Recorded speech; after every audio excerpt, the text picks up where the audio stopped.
refusing to comment on rumors of his retirement. Adam Carolla. Yeah, get it on. Got to get it on. The church are going to mandate get it on. Welcome to the show. Thanks for tuning in. Thanks for sharing with a friend, right, Gina Grant? That's right. And Bryan Callen. Yes, sir. In. Always good to see you, my friend. Brian's got some shows coming up at the American Comedy Company, and that is February 17th in San Diego. Podcast, Conspiracy Social Club podcast with Sam Tripoli. That's only available on rockfin.com. Although archived episodes every Monday wherever you get your podcast. And, of course, The Fighter and the Kid, co-hosted with Brendan Schaub as well. I've been a guest on that show a few times. Always enjoy myself and always enjoy it when Brian's in studio. Thank you, buddy. All right, I made some notes, something that popped into my head today. So I'm semi-obsessed with our inability to fix problems. Indeed. And I always think it's kind of the labeling of the problem. You know, we go homeless to previously housed and stuff like that. Urban camper. And we're already going the wrong direction because we need to go junkie psychopath. Yeah. Now we can start directing a cure. But if we just go previously unhoused. And then I thought there's two subjects that are kind of plaguing us as a city, but most cities are being plagued by this. You think that the subject of gun violence and the subject of homelessness. Mm-hmm. And the cure to gun violence, according to the people that are running the cities with the most gun violence, is get rid of the guns. And the cure to the same people when it comes to homelessness is build more homes. Right. Neither one will fix this fucking problem. Yeah, but they're wrong on both. One is get rid of, the other's add. More of. Neither one is going to make a dent. But it's a classic example of why ideology. And let's there's a dogma. If you're an ideologue, you believe in a dogma, a fixed truth, a fixed set of essentially a fixed narrative. It's a story. So this is the danger with any kind of ideology and not being responsive to evidence and being willing to change your mind and not being so attached to your ideas. Your ideas should not be part of your identity. That's a ridiculous notion. Whoopsie. Did you tell everyone in 2022? Well, that's the problem. If you were to say homelessness is also, it's not just about inequality in housing, which is the only narrative allowed in the left. If you were to say it might also be a function of drug addiction, and we can go all the way back to the Sacklers and Purdue Pharma and a bunch of other issues, and also mental illness. Why is that a controversial thing when you get up to Sacramento and you talk to that Democratic supermajority? Why is that? Because it grates against a larger narrative, which they hold on to, which is this notion of inequality. And we have to push the notion of inequality at all costs because it keeps us in power. But it doesn't solve the problem. Right, and it's the same thing with gun violence. What people who are gun control advocates, and there may be something called sensible gun control, but the problem is when you refer to people who own guns as gun nuts, and the other side refers to people who don't own guns as pussies. The debate's over now. Right. The debate's over. I'm a Second Amendment guy no matter what, and I'm this guy over here. And then now we're not solving the problem. I'm just purifying my echo chamber. I'm fortifying my walls, and I'm up on top of that wall giving you the finger. Meanwhile, nothing happens for the problem itself. And that's Agreed. what we have to avoid. Well said. Read widely and stay interested in the actual evidence. Well, and you know something, one of the things that was really interesting about what you said is when we drill down on mental health and addiction, these are very, for lack of a better word, these are very sexy topics right now. Yeah. Everybody loves to talk about their well-being, their mental health. These are not taboo subjects. So by all means, extend it to the people who are living on the street. Exactly. Although if I've been around long enough to remember when my mom was called a health food nut. So it cuts both ways. It does. We shifted from the left sort of health food nut to now gun nuts on the right. Yeah. But there's a larger, I think everybody should do this for themselves. Just remember that most of us only have a couple of tools in our chest. And what I mean by that is, so I've read all the people I disagree with. I read Ibram Kendi's book, How to Be an Anti-Racist. I also read White Fragility, Robin DiAngelo's book. These are not scholars. I have a big problem with those books. It's it's not that and I've read the critical race theorists, and I really took my time. I read Richard Delgado, I read Derek Bell, I read Kimberly Crenshaw. I really tried to do my best to really give them a fair shake. And it's not as though Ibram Kendi or Robin DiAngelo or the Crits, for example, are totally wrong. It's not. It's not that they don't have something to say. The problem is when the only thing you have in your tool chest is racism. It's the only lens you're looking at the world through. And it's just like being a radical feminist. If the only thing you're thinking about is that men are the problem, then you have one hammer and every man looks like a fucking nail. Well, just like every problem is racism, as opposed this country's story is not just about racism; it's about other things too. It's interesting because I had this conversation with Dr. Drew earlier today, which is today's people that are seeing everything through the prism of racism. COVID breaks out. We can graft racism onto that. Climate change, racism, math scores, racism. Like Sure. They're grafting on. I was saying to Drew, it really is no different than an actual racist from the 50s hearing that a white woman was raped and going, I bet a black guy did that. Right. And then going, oh, it wasn't a black guy. Well, let me try to figure out a way to get a black guy into this Exactly. mix. It's really the same mindset. Yes. Is I shall make this be because I'm viewing everything through this lens. And everyone recognizes the lens of the old racism, but they're 50s racism, 60s racism, but they're not recognizing today's lens because it's coming from a lot of black people, like you mentioned, who write books, but it's the exact same part of your brain. Yes. It is attaching race to everything, especially in many, many cases that involves cops and shootings when it wasn't a part of the case. Right. I heard a really cool, I'm a big critic a lot of times of this, of sort of the academic institutions that seem to have zero pushback from anybody even in the center. And, I heard this Princeton professor, I think it was, said, as an educator, I don't teach my kids what to think. My job is to teach them how to think.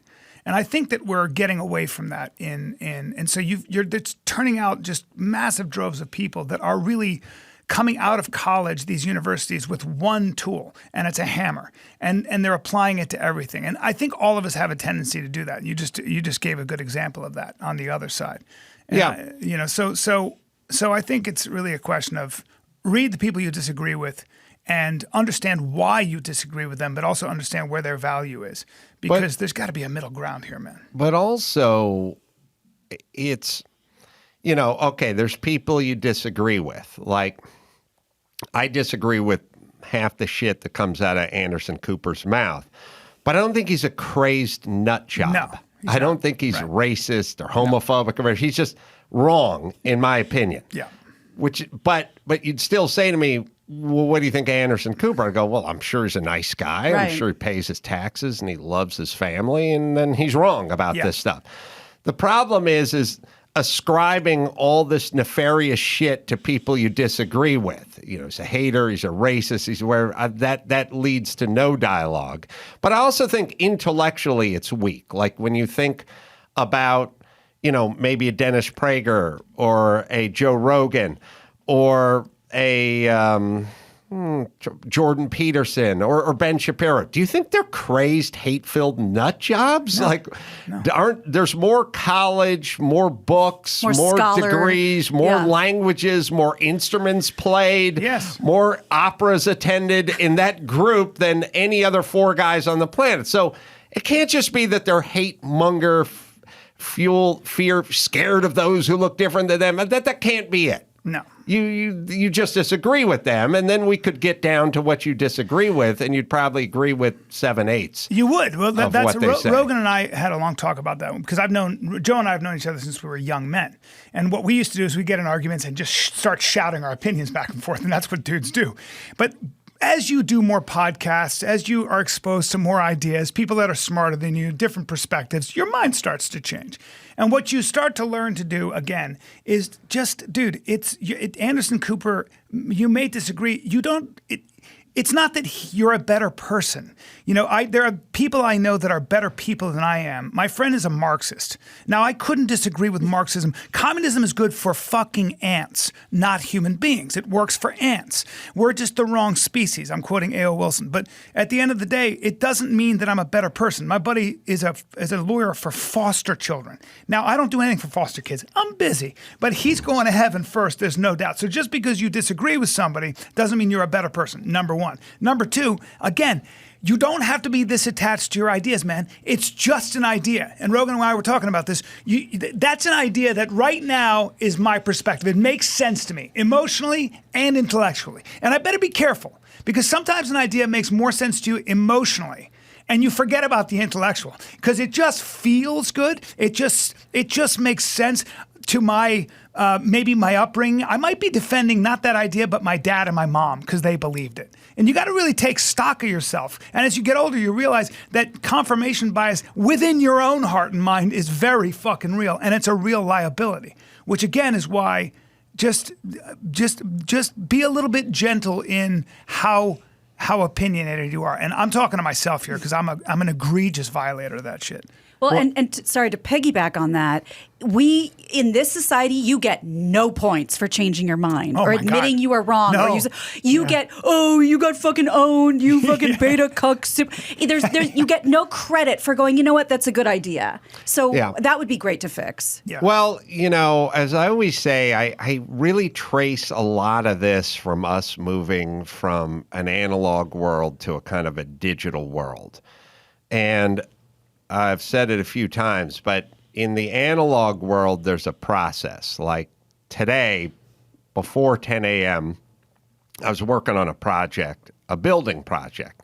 And I got with my guy, Sean, and we got up on the roof, and I said, here's what I want to do, but tell me why your idea is better, or tell me what's wrong with my idea, because it's time and it's money, and no one wants to go the wrong direction when it has to do with a physical thing. Yeah. You know what I mean? So if you're painting a car, you go take the bumpers off and then paint the car. And then someone might go, I'd leave the bumpers on and mask the bumpers and then paint around them. And then you'd go, yeah, but by the time you mask off the bumpers, it's faster just to remove the bumpers, and we got to send the bumpers out to get re-chromed anyway. And then you can figure it out. But you don't want to go, I know what I'm doing, mask those bumpers, because you're the one who's going to eat it. In the digital idea world, you just get to be right all the time. You get to keep your job. Or you don't pay a price for being wrong. You don't pay the price. So, so Dan Quayle wrote a book called The Culture Code. He also wrote a Talent Code. You ever read The Culture Code?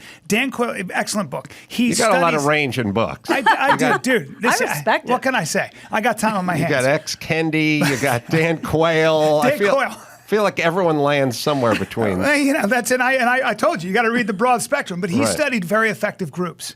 It's a book that analyzes the Phoenix Suns, who I believe are the most winning basketball team of all time under Popovich, SEAL Team 6, a group of jewel thieves.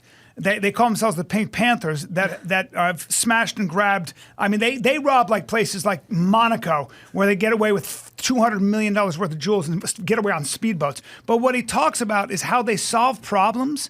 They solve problems in real time, and the way they delineate authority, it's really about the best idea wins. If you got a mission and you're SEAL Team 6 and you're going in and people could die, it's about the best idea. Nobody there is attached to any idea. If you got a better idea, dude, it's going to keep us alive, let's do that. And it's a really interesting book about that. It's the way Popovich manages that team and keeps them motivated and stuff, and why they keep winning. There's a formula to that where he empowers everybody to sort of probably express their best side. And that's what's missing for sure in our government. Did the Pink Panthers get immunity for being part of this book? These dudes, check this out. They would get caught. It turns out they were a bunch of Serbs, and they'd grown up in the same village, and they'd been through war. And they were all they thought they were a special forces group, because the way they move, you can actually YouTube it, the way they would move is so organized. Well, it turns out when one of them would get caught, first of all, they all have to rely on each other. Nobody can get caught. But when one would get caught, they would break their friend out. They would catapult a bunch of tools over the wall of the prison, and these guys with bolt cutters would cut themselves. They never killed anybody, but they just got away with almost $1 billion worth of jewels. So that's real organization. It was men and women, by the way, men and women, and there was no boss. It was all. He opens the book with he gets a bunch of CEOs, a bunch of lawyers, and a bunch of kindergartners, and they've got to make the tallest structure, and all they have is a box of spaghetti, like a cube, some paper, and like rope. And whoever can make the tallest structure that can stand on its own wins, or something like that. And the kindergartners won because the people, they had military guys, the lawyers, and the CEOs. They were so used to delineating authority that they were like, oh, you're the boss, you do that, I'll just listen to you, I'll sit on my idea. Kindergartners like, that sucks, move, let me try this. And it was just whatever worked. And so it's a good way to open a book. But yeah, I don't know where I'm going with that, but the point is I read a lot, guys. It makes me want to read a Dan Quayle book, which I thought I'd never said. Dan Quayle, but you can read the Dan Quayle book too. Quayle. I said Dan Quayle. He said Dan Quayle. Why not? And I just did a spell correct in my head. I'm going to go with I want to know how many listeners I lost through my book review on Adam Carolla. 2 Dan Quayle books. So the solving of the problems mechanically is such an important metaphor for life. And it's also, you're always in a humbled state because not only are you bouncing your ideas off other people constantly, but you're actually saying, beat my idea. Yeah. You come up with a more efficient way to do this thing that we're working on, which in the building world, the automotive world, the mechanical world, that's all it ever is please beat my idea so we can do this cheaper and faster and stronger or better. But then I also said, making myself sound like a hero, but I also I called Dr. Drew and I said, I don't get why you not being vaccinated is endangering people at work. Like they say it all the time, you got to get vaccinated, go in because you're endangering the other people in the stadium at the work. But you tell me why. What I keep hearing the same thing, but I can't figure out why. But I don't want to just run with my idea. You tell me why it's dangerous in the workplace if someone isn't vaccinated, but the others are vaccinated, but you can still get it vaccinated and you can still spread it vaccinated. Isn't that a danger to the person who isn't vaccinated versus those who are? And he said, that's right. That was the end of that one. But the enemy is the idea now that you have to hold to one idea. And anything other than that is heresy and, in fact, racism. So, for an example, one of the things I loved about you is when you had Gavin Newsom on here, who I think is an intellectual lightweight, all due respect. I'm sure he's a nice guy. I know people that know him. And I don't think his heart's in the wrong place. But you said, so the narrative, if you were to say, God forbid, if you were just to float the idea that people of color, especially black people in certain socioeconomic places like South Central and stuff, or South Side of Chicago, if you were to say that they are there for any other reason other than systemic racism in many circles, you would be accused of victim blaming and you would be accused of racism. But if you were to, like you did with Gavin Newsom, if you were to say, well, why is it that some groups do better in the 21st century economy, even though they suffered from racism, like the ethnic Chinese, like the Igbo of Nigeria, in comparison to other Africans and even other Nigerians? Well, why is it that some groups, regardless of their skin color, do better, have a very similar immigration experience as anybody who's of a different color? What is it about that? Could it be that maybe some of their cultural practices and their beliefs and the way their families are structured and their value systems are more advantageous to earning a living and upward mobility in the 21st century economy? Could we just have that conversation? I'm just asking for that conversation. And if you want, I'll cite black scholars who are behind that, like Thomas Sowell. I'm not talking about, this isn't from a white mind, this is from a black mind. So who grew up in Harlem, Thomas Sowell. So if I were to even bring that up, what happens is they don't call me a white supremacist, they call Thomas Sowell a white supremacist. And my ideas, my question is offensive. Yeah. Now that orthodoxy of thought, that ideology is the enemy. That's the danger. Yes. But that's also why they're super easy to argue with. And that's also why they don't debate a lot. And it's also why you can't apply a lot of this woke insanity at the level of detail. You can't run a society like that. There's no consistency, dude. Are you identifying as a woman? All good. I will never make fun of you. I'll call you a woman if you want. I'll say she. I have no problem with that. I don't want to hurt your feelings. But now hold on. I'm a little confused. If I can do a little bit of testosterone suppression for a month and just consider myself at 6'4", 230 pounds, a woman, and smash all the female swimming records, then explain to me why I can't also identify as a black person, or I can't also identify as somebody who is, I don't know, 15 and enter into competitions as an adult. I don't know how to apply this sort of system of beliefs and this ideology and this quote unquote philosophy to across the board. Well, which I can as an American when it comes to things like, I don't know, treat everybody as an individual. That's very easy for me. I get that's my way around identity politics. I don't care what you are. I don't care if you're a dwarf. I don't care if you're black. I don't care. You're an individual. Are you good at the job? Are you the best person at the job? You're cutting into my spine? I don't care if you eat people sometimes on the side. I want the best. I don't. Thoracic surgeon. Yeah, I agree. Adam is a thoracic. He's a hobbyist though. A former thoracic surgeon. It gets back to the sort of Anderson Cooper thing. Like, do you really think everyone who disagrees with you is a racist? And if so, what does that mean?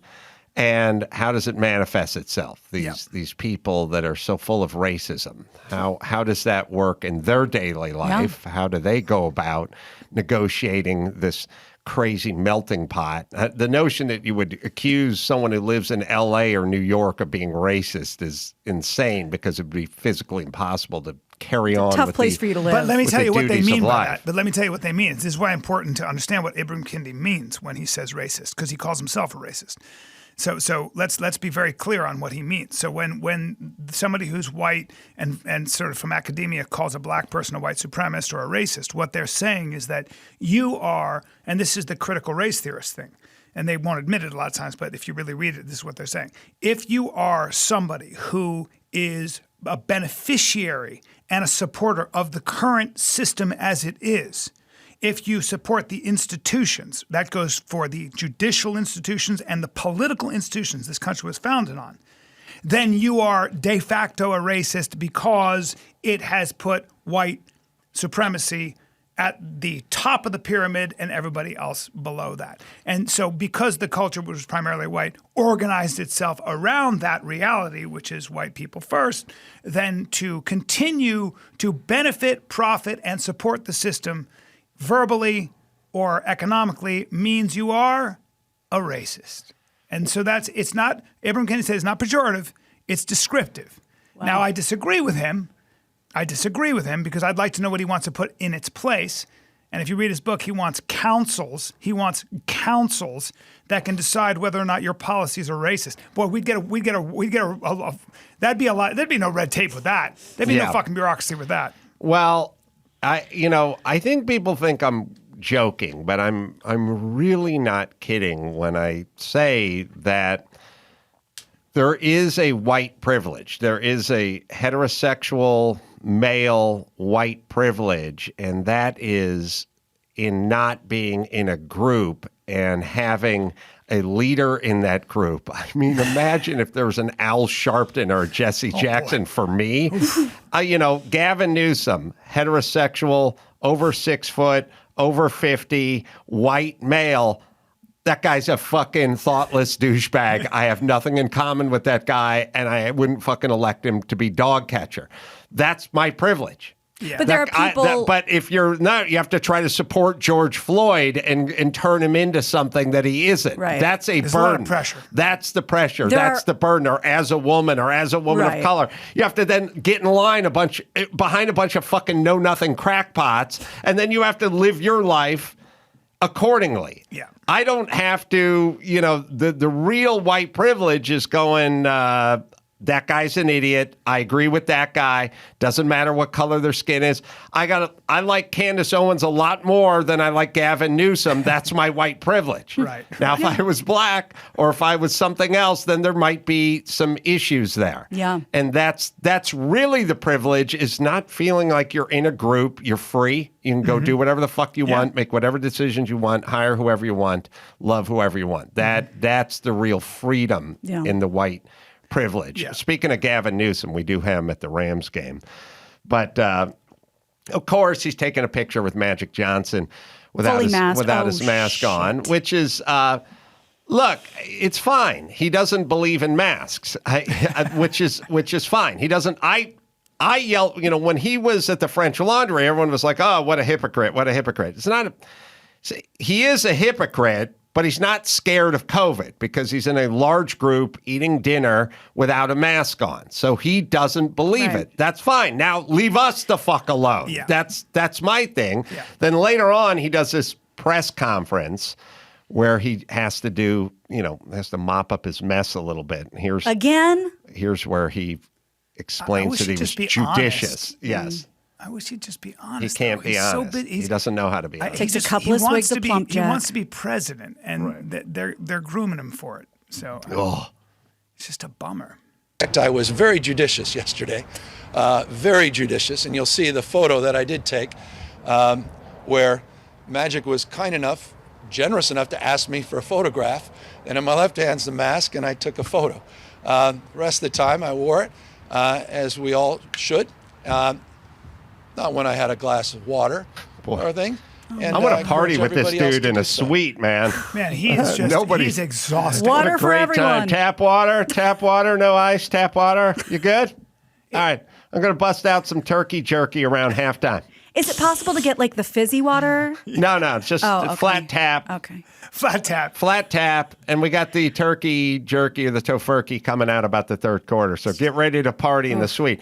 First off, it must be exhausting. He's giving a speech about mask wearing while not wearing a mask and waving a mask around in his fucking hand. Like he's literally going, hey, man, I wore this thing. Yeah. I wore this thing. That's like... I've not been on the set of a porn where you're supposed to wear a condom, but I don't think you get to wave it around in your hand while you're balls deep in a runaway. I think OSHA might get involved. Yeah. What are you talking about? That's the not where it condom. It's in my goes. left hand. No, you don't hold it in your hand. Sometimes when I go doggy, I set it down in the small of her back. Balls deep in a runaway. He's fucking waving a mask around without a mask with a guy next to him who's not wearing a mask, talking about the importance of masking, or only when he's having a sip of water. But then later on, he's on the Jumbotron. My mother used to say that we learn how to communicate long before we develop language. And you can see, this is my thing about Kamala Harris or someone like that. I just look at him and I don't believe him. I can just see the way he's talking, the way he's holding his hand. It just must be exhausting holding that facade. Just be yourself, bro. He can't. I know people that know him, and like he's a dude. They're like, he's a great guy. When you were hanging out with him, he's a dude. The minute he put that jacket on, he becomes a politician, and he's just got his eyes on that presidential prize, like the way Al Gore used to. And it's just like, dude, I don't believe a thing you said. Just say, hey, I didn't feel like wearing my mask. Do that. I'd love you. I would do. Threaten somebody. Get in a fist fight, Yes. I liked Biden more. When I heard Biden go, what a dumb son of a bitch. It's great. I liked him. I went, thank you. Me too. There he is. He's sitting down. He's not drinking water, and he's not wearing his mask. Because it's dangling from his ear. You know who is having the exact same problem right now, and it's not just a punchline. They're taking it really fucking seriously, is Boris Johnson. Yeah, I know. Holding those garden parties over where they were supposed to be working. And I listened to a bunch of news about it. Oh, was it Jessica Alba? They shouldn't be touching either. Where's the mask? And nobody's wearing a mask. But their lockdown, England's lockdown was for real. Like we have it in some states, but they were locked down, and he's partying with interns, and they're pissed, and rightly so. Yeah. Yes, just shut up. It doesn't work. They just came out with the big Johns Hopkins but why are we still report That's what that drives said me nuts. Lockdowns don't work. Right. But Now we do know. cloth masks. No, nothing works. But why are we still in It is what them? it is. Why are we still in them? Because these are atheists who've replaced religion with this. Correct. It's the exact same part of their brain. I was thinking earlier when you were talking about, can I identify as this and enter into the 15-year-old swim meet? If we do start considering that, then you know how now we look at Monica Lewinsky like this folk hero, like we never should have treated her like that. We've learned so much about not blaming a young woman and blaming the fucking leader of the free world. Rachel Dolezal might be a future folk hero. That's what because they say. she sincerely believed what she believed. Who ironically hates folk music. Oh, she had to probably. leave that behind. She had to she had to leave Peter, Paul, and Mary behind when she transitioned. Understood. But folk hero nonetheless. Right. In the other sense. I agree with you, though, Gina. I think that's exactly right. I think she's going to be looked at as the person where if you allow. What's funny is there's always pushback with any reaction. There's a reaction. And what I love about this grand experiment called the United States is that, you know, people are always on the right are always complaining about being censored and stuff like that. People are making a fortune expressing their right-wing views or expressing their centrist views. So, in fact, debate is alive and well. Politics is alive and well. It's always back and forth. I think Americans have real trouble being in the middle. They have so much trouble. They just, you know, you got to either swing all the way to the right. I mean, everything has omega-3 fatty acids, including my bread, or they're all the way to the other side. It's like moderation or that golden mean is very anti-American. They almost canceled Bruce Springsteen last year because of a Super Bowl commercial that said meet in the middle. And nobody wanted both sides. That's the only thing they could agree on. There you go. Said it many times. Either be on the beach or be beyond the breakers. It's in the middle where you get pummeled. That's where you the get middle pummeled. of the ocean is where you get pummeled. It's nice and smooth once you get out beyond it, and it's safe on the beach. I love when you use surf metaphors, dude. Thank you. That's the one thing There's about you. only 3 more coming. Do you surf, Adam? I know you probably. No, I went sea kayaking. Okay, because you don't have the hair for a surfer. You're like me. But you have the balance for it. I'm surprised you've never done it. Well, I did a move that I felt myself being old because I was at this beach club, and the lifeguards are like 19-year-old dudes, you know? Yeah, of course. And you know you're getting old when you're trying to young it up in front of someone who makes $14,000 a year and drives a moped, and you're trying to prove yourself to them. You Hey, know? fellow students. Yeah.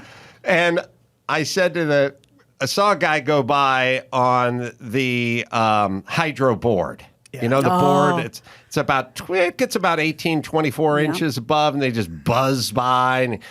You're And flying. I was sitting next to the 19-year-old, and I was like, I'm thinking about getting one of those buzz boards. And he's like, yeah, okay, Pops. You know, like, yeah, knock yourself out. Make sure you wear a helmet. You know, and I go, I think I could handle that. I think I could get up on that. And he goes, yeah, okay. And I go, I could ride a unicycle.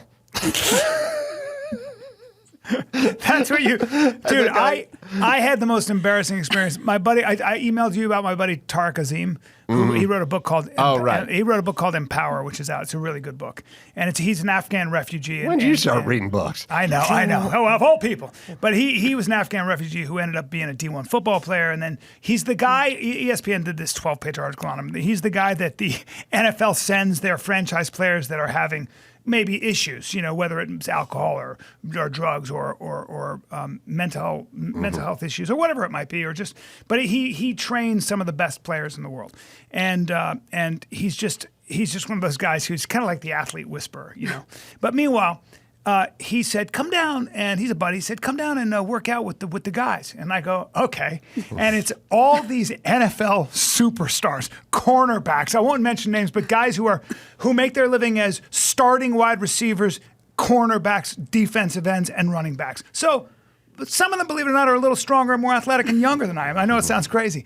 And so he takes us out, and I got to run routes. I got to try to catch a ball against some of those cornerbacks. And then I got to run sprints to see how I would do. There's videotape of it. And here I am thinking I'm a little younger than I am. When I tell you that, and I don't think they were even running all out. I looked like I was standing still. I look like I'm made of wood, and I look like my legs don't bend. Your vision of yourself to run. When one of the guys, Dante Pettis, who was I think he's a free agent now, but he's a wide receiver. I believe that if I ran him in a race in 100 yards, and I'm not a fast guy, but I would not hit the 50-yard line. He would be in the end zone before I hit the 50-yard line, and that's not an exaggeration. I couldn't believe how big they were and also how much faster. And the whole time I was trying to be, I was like, guys, let's run routes. Like, let me join you in your workout.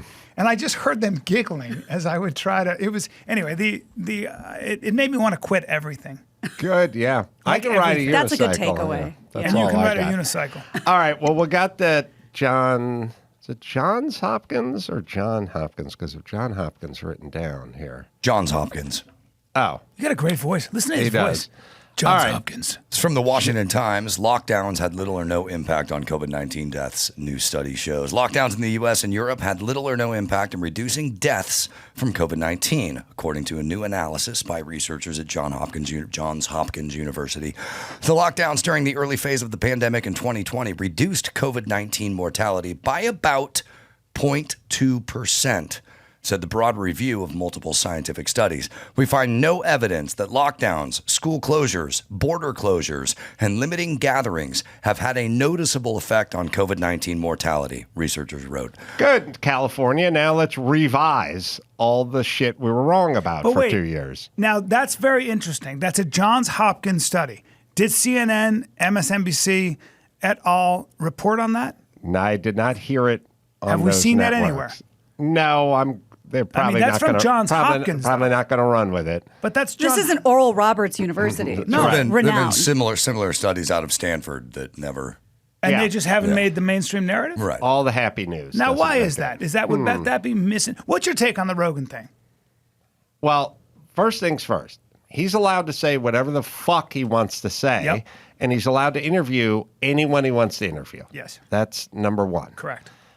Number two, most of the stuff that is labeled misinformation, they never go back and explain what that misinformation is. Right. Most information that's misinformation today turns out to be a truth 5 to 7 weeks from now. At least that's the way this thing was going. There's countless examples of what was misinformation, which isn't. It saddens me, and it's kind of alarming to see, like, whether it's CNN or it's the ladies from The View and it's Whoopi Goldberg and it's whoever, Joy Behar, wanting to shut down Rogan, or it's CNN. It's like, you guys are news outlets and you guys are comedians / news outlets, and you guys are banging the drum the loudest for people to be shut down. You're reporters, you're news outlets, you're comedians. Yeah. It's sick and sad. Look, back in the day when people wanted to shut you up, there were Jehovah's Witnesses, or they were part of some weird sect of some Christian church or something. Yeah. They were like religious, Bible thumping, Tipper Gore. flat earther, Tipper Gore, nut jobs who would go up to Mount Pinos every 3 weeks and wait for the rapture. But these are news outlets who don't want information Do you disseminated. think any of them actually listen to the interviews? Honestly, do you think that Neil Young and Joni Mitchell and Prince Harry and all the rest of them actually listen to the? First off, Meghan Markle and Prince Harry can kiss my American sack. What? Fuck you. What are we gonna do without their First off, what the podcast? fuck are you guys even doing? You're zeros. You don't want to hear from their podcast? The idea that we would worship at the altar these two fucking phonies is insane. They have nothing to say. They talk about systemic racism. It's insane. Yeah. It's insane that anyone listens to these two fucking idiots who've probably had less life experience than my fucking dog. So shut the fuck up, you two. No one wants to hear what the fuck you have to say, but you're doing a podcast. Joe Rogan doesn't tell you what to say on your podcast or who to book. Could you imagine it ever going the other way? Never. Tucker Carlson and Joe Rogan have very strong thoughts about what Don Lemon is talking about or who he's... Yeah, they make fun of him, Yeah. but they're not saying you shouldn't have a platform to talk. Why is one side talking about the platform? It's because it's a pile-on. You've got moral exhibitionism going on here. We're dealing with moral exhibitionists. That's really what happens, I think. I think it's the message. I think people are getting information. They don't want them to have that information, and I think they want the platform shut down. You think so? It's always information that competes with their information, but it also competes with the information, which is we are now entering some zone where it's like CDC, WHO, CNN, That's where you get your information. Yeah. And if you hear it anywhere else, it's a threat to those outlets that give you the information. So unless you hear it from Fauci or Rochelle Walensky or WHO or CNN, then it's not real information, and it's a threat. Well, I think that also what I noticed is that people like to throw around stats and they leave it at that. 3,000 people a day are dying of COVID, and that's all you hear. And all of a sudden, that's supposed to end the argument. But when you just use a blanket statistic like that, you got to ask follow-up questions, man. You got to ask how old, how many comorbidities, are they dying with COVID or from COVID? There are 1,000 questions. But it doesn't matter in that you are allowed to have an opinion and you're allowed to interview people, and you can agree with them or disagree with them. What would you do about? What would you do though? Do you think that misinformation, malinformation, disinformation are these things that they are a threat? Yeah. No, I don't. Okay.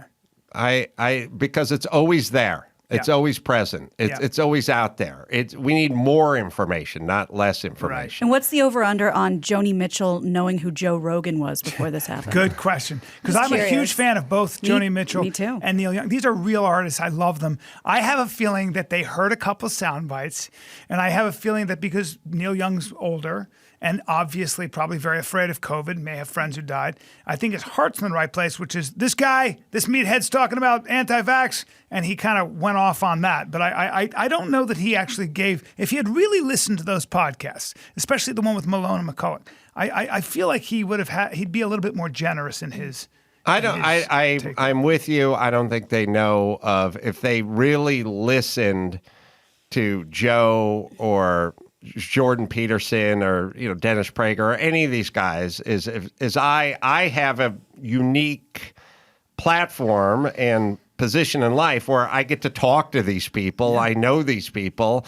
I talk to people on the right and the left, reasonable people, smart people, opinionated, educated with different opinions, but they're all human beings who want, it's just this notion of just think about this jumping off point. Oh, he doesn't want to wear a mask on a plane. He doesn't want his kids. He doesn't want the schools to be shut down. Why? Because I don't love my kids? Because I want to endanger my son and my daughter? What the fuck are you even thinking about? Think about, extrapolate the math. I want schools to stay open. Why? Because I hate my kids, or I don't care about their safety. What are you saying? Or I hate others' kids, or I love infectious disease. Just approach it from a kind of nuts and bolts of what's in it for the person, Well, you got to get to what you believe is going to work too. Global warming is an example. Do you think is the globe heating up? Maybe, man. I'm not a scientist. I'm not going to argue with that. It might be. Is it man-made? Maybe. I don't know. But I'll even give you that argument. Now, here's the bigger question. Are the many different laws you're passing, all those regulations, going to actually cool the planet? Is that your solution, or is there a more creative way to get this job done? It's exactly the same as COVID. Yeah, which is this thing exists. It can hurt people. Now the question is, what do you want to do about it? Right. And do we see an opportunity there for something else? Yeah, you say shut down all the schools, lock yourself in an apartment, and wear a mask in between taking bites of Fiesta Mix on a plane. And I go, that sounds like bullshit. And then they go, oh, you don't care about COVID. Or they go, we want to have, green panels, and we want to have windmills or whatever. And I go, what about nuclear power plant? They go, no, we're shutting those down. Well, okay. Now it seems like we're off the subject of fixing the problem and onto some sort of weird windmill-driven double-masked agenda that you guys have. And because I disagree with that doesn't mean I'm against or for COVID or greenhouse gases. I'm for whatever makes the most sense. Yeah, I don't like misinformation. I think it can be dangerous, but that doesn't mean I want a government bureaucrat having the power to tell me what I can and can't say on a podcast, etc. That's the debate. Shutting down schools is misinformation. Yeah, I agree. Okay. That's misinformation. Yeah. They're statistically wrong. Shutting down society. That's misinformation. Cloth mask. Misinformation. There's where it emanated from. The lab. Misinformation. There's lots of misinformation that you guys, CNN, has been peddling the entire fucking time. So what makes you the arbitrator of misinformation, Mr. and Mrs. Wrong information people for the last 2 years? Do you talk to any of these journalists you disagree with? I'll talk to anybody, but No, they never. They don't never reach out to you. No, they never. They never. Have they not had? They haven't had you on their network. I went on the show The Doctors. That was it. And I was telling him, you didn't need to shut down the goddamn beaches. And he was like, well, there's a lot we didn't know about. And I said, if you didn't know that, then what are we listening to you for? All right, we got more to get into.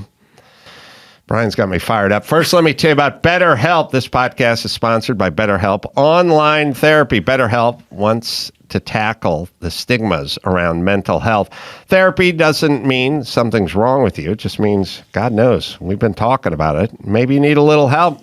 Take care of our bodies. We take care of we get exercise, you eat well. How about you focus a little on your minds? It's just as important. BetterHelp, customized online therapy, offering video, phone, and even live chat sessions with your therapist, so you don't have to see anyone on camera if you don't want to. Much more affordable than in-person therapy, and you can be matched with a therapist in under 48 hours. It is BetterHelp, right, Dawson? See why over 2 million people have used BetterHelp Online Therapy, and Adam Carolla Show listeners get 10% off their first month at betterhelp.com/Carolla. That's better, HELP.com/Carolla. I've always wondered who has that great voice. That's him. Dawson. He ate that guy. Can I ask you a really sort of random question, please? Yes. It's been on my mind, and since both of you are very smart in this subject, I'd love to know. A lot of people talk about, well, if you just say, well, COVID goes to old people or COVID's only for sick people, then that's eugenics. And we all support eugenics. That's the new, that's what I'm seeing on Facebook. So everything kills old people. Yes. Everyone you know goes, oh, what happened to Grandpa? And it's always, he got this when he was in the hospital. Staph infection. Yeah, or water in the lungs. Sorry. And they go, that doesn't kill 11-year-old Johnny, but once you're 86, that kills you. That's what this does. It's no different than anything else. Or if you're very, very obese. Right. Same. Again, but that was something people didn't feel comfortable saying. See, I did. This is the problem, though. When body shaming becomes the end all and be all, and you don't want to hurt anybody's feelings. And M&M Candy, Mars Candy is like our M&M guy. That she's the boss, but she's not bossy. We're going to remake our thing because you can't be mean. Right. So God forbid you say that if you are 100 pounds overweight, you're at risk of it's not. You can be a bikini model for Sports Illustrated, I guess, but also you're not the picture of health, and you have a better chance of fucking dying from this disease. Everybody, not everybody. A lot of people who died of AIDS died of pneumonia. Right. That's true. A lot of old people in nursing homes. Yes. What happened to Nan and Grab? Died of pneumonia. Mm-hmm. What happens to the morbidly obese 46ers? They died of pneumonia. Mm-hmm. So there's pneumonia. So have you heard of an 11-year-old dying of pneumonia? No. Rarely. Does it happen? Yes. It happens. Yeah. Should we build a society around the danger of an 11-year-old dying of pneumonia? No. Right. Well, then it's the exact same thing with COVID. Thank you. Little sniff. Like to punctuate with a sniff. All right, let's take a break. I'm shifting gears because I got a new Kristen Bell TV show, The Woman in the House Across the Street. I watched so good. All right. I got complaints right after this. The Adam Carolla Show presents Bryan Callen's birthday cocktail party for January 26th. Let's see who's invited. We welcome American general from World War II, Douglas MacArthur. Italian automobile engineer, Bindo Maserati. Italian-American gangster, the Prime Minister of the Underworld, Frank Costello. Guitarist, Eddie Van Halen. Ellen DeGeneres is here. Let's welcome the great one, Wayne Gretzky. The other guy from Wham is here, Andrew Ridgeley. And American actor, race car driver, philanthropist, and the subject of the documentary Winning, the racing life of Paul Newman, has entered the building. Happy belated birthday, Bryan Callen, on the Adam Carolla Show. Wow, you just had your birthday. I did, but I love that. I share a birthday with all those people. Yeah. Oh my God. You and Ellen. That's crazy. And they share it with you, my friend. How about that? How about that? You know Ellen's buzzing about that. She is. You She's must very have just excited. celebrated your birthday because Chris just told me Newman's birthday was a couple of days back. January 26th. Nice. 55 years old. All right, so I'm glad Brian watched this show, which I ended up just turning on last night, and I just watched it, and it just spilled into the next episode. Tell me. Well, they're 20-minute episodes, by the way. How about that? I know nothing about this. I've seen the ads, but I don't know what this is. It's Chris and Belle, and it's the woman in the house across the street from the girl in the window, and there's a lot of rear windowy, murdery, looking across the street. I know someone was murdered, but I drink and I take pills, and nobody believes me, and Is it blah, a blah, blah. spoof? No. Yes. Oh. The answer is, believe it or not, I looked it up after I watched it. I went, wait a minute. If this is how it ends, I'm going to lose my mind. And then I looked it up, and you know what? It's a spoof. Is it? Yes, and it changed everything for me because Chris and Belle's so good. Wait, Like, how do you look up spoof? I looked it up. I went, I wanted to see what the hell happened because the way it ended was absolutely ridiculous. I didn't see the way it ended. It's ridiculous. And I just went, if this is the way, I sat through this thing, but then I read it was a spoof and I went, oh, well, that's genius. Oh, now I'm in. But the body of it isn't spoofy. It's not, but if you know that you're watching a spoof on these kinds of The genre. on this genre, you're in. I went, oh, damn. Okay. It's kind of making fun of the whole genre. And once I knew that, it was like, I wish they'd given me that context before I watched it. Because they suck you in. It plays like a drama Right. Yes. that's got a lot of the tropes of a lot of these Hitchcockian and other dramas that have come before it, but doesn't play it with a wink and a smile. Plays Until it you get to seriously. the end. Until you get to the Really? Oh Good to yeah, know. dude. The last two episodes are absolutely where you're like, oh come on.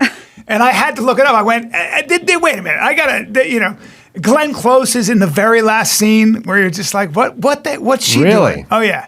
So How many episodes did they do? I think it's 8. Kristen Bell I find her incredibly attractive. I was so jealous of Dak Shepard, but she's also she's a damn good actress, man. She was really good in Oh, it. she's so good. Where do we find this show? It's on Netflix. Netflix. What, I don't what know how I was missed it. What do they label it, though? It says dark comedy mystery. There you go. Dark comedy. Yes. It's- And it is a dark comedy. Like the whole thing is like you don't know what the hell's going on, man. You just, Well, it was interesting. I started seeing friends of mine from way back in the day from the Groundlings popping up in really small roles. Phil Lamar. Phil Lamar was one of them. Jim, Mike Hitchcock. Yeah. God, Jim he won an Oscar for writing The Descendants with oh my God, I'm getting old, dude. These are people. Yeah, I remember all these guys, and I'm like, why are all these Groundling guys popping up in these weird straight roles? Right. Without jokes. Jim Rash. Jim Rash. Jim Rash is hilarious. Trying to think of the guy who played like the school principal. Oh, he's great. He is, and everybody had these tiny roles. He's They would another have, like, Groundlings guy. 3 lines. Yeah. I'm trying to think who played the school principal. Anyway, the part that made me stop in the middle of it, and spoiler alert, but Kristen Bell lost her young daughter. She died. Okay. And she died about 3 years ago when she was 9. Okay. And they kept kind of alluding to, how did she die? And at some point they revealed how she lost her Don't give it daughter. away, but yeah. No, I'm going to watch this tonight. I'm very excited. It's so you were about to spoiler alert. Come on, all right, man. spoiler alert. If you don't want to know, Adam going to say because it's so ridiculous. Well, that's what made me pause and go, what is It's this? bring your daughter to work day. Right. Her father's an FBI profiler interviewing a serial killer cannibal called Massacre Mike. He eats people. and he's got his 8-year-old daughter in the room while he's interviewing Massacre Mike. He's a psychiatrist profiler.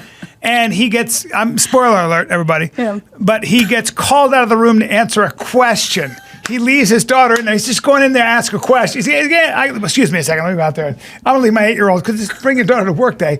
And she gets, of course, killed and eaten by Massacre Mike. This is like Police Squad type humor. It is, but it's in the middle of a drama that is pretty traditional. Yes. I'm excited. I would have done something different. I would have tipped my hat just a little bit. They could have done a little bit more comedy just to let us in on the joke a little more, right? So you didn't think, because I was the same way. I was like, is this serious? Is this in our mind? What the fuck is really going on here?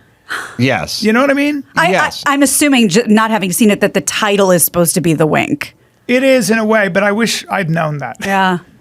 Yeah. I'm excited. Maybe it's just, I am very naive in many ways, and I'm face value on most of life. That's why I always believe people who lie, because I'm like, that's what he said. Me too. And that's what he said. A friend of mine said that to me. A friend of mine said, because I'm the guy. Anybody who asks me about it, he's a great guy. He's a great guy. My buddy made $1 billion. He made $1 billion because he knows how to look in your eyes and decide whether you're going to pay money back or not. He calls it mirrors or windows. If you got windows, I'm going to give you money. If you got mirrors, I'm not giving you money. He can read human beings, and he goes, "You're the worst." He goes, "The problem with you is everybody's a great guy to you. Everybody's a great person to you because you think you love everybody immediately. And what happens is the guy can be a serial killer, and because you're so nice to them, they show you their best side. So you get fooled, and you don't know it until 5 years later. But the rest of us have been going, that guy's a fucking cancer. That guy's the worst person on the planet, and I'm still holding the flag. Nah, he's a good guy. You just got to get to know him. And I've lost more money and gotten more burned by bringing broken and crazy into my fucking life in every aspect. I can't tell you, but fuck it. Break my heart. Keep doing it. I don't care. Yeah. Jimmy always says, he'll go, that guy's a douchebag. And I'll go, I like that guy. And he goes, you only like that guy because he says nice things about you. And I go, it is my criteria. Me too. I got to be honest. Me too. He did say nice things about me. I'm like, hey, you went to jail for how long? Hey, we make mistakes. Let me use your argument against you. He says really hateful things about me. I should love him. Rogan used to always say to me, he'd always be like, dude, that you're moving that girl into your house. I'm telling you right now, she's a disaster. I was like, she's a good person. 2 years later, fucking the fire engines and everything else, Well, it's like you've said one time, Adam, and I've taken this to every relationship, family, friends, boyfriends, husband, everything. Something to the effect of, you shall decide the parameters of this relationship. You shall decide how I treat you by the way you treat me. And you will decide what I think of you. Yes, exactly. I've always said that. I don't know why people question that. I feel like we do, philosophically, we do way too much like, well, he doesn't like that guy because he reminds him of himself or they're too much alike. Yeah. First off, I love me some me. If you like the Rams, ride unicycles, and like vintage racing, we're going to fucking hit it off. For sure. That was with Adam. I came up to him one time and I said to him, because I saw him literally do an entire hour of really good stand-up, and it was all improv. Like he literally was just taking suggestions from the audience, and he was just as funny as anybody I've ever seen. And on top of that, he does it all the time on his podcast. Like I've just watched him. He'll just get a subject and riff. And I said to him, I walked up to him, I didn't know him that well. And I went, you're the best in the world at just improv, at coming up with a subject and being able to riff on it. And he goes, there are other guys. I go, no. Somebody's got to be the best. You're the best. You're number one. And I think you retold that story about 20 times. That's the greatest compliment I've ever had. But it was true. But it was also, the reason I think about that, I remember right where we were. We're in a house off of Laurel Canyon in the valley shooting a movie.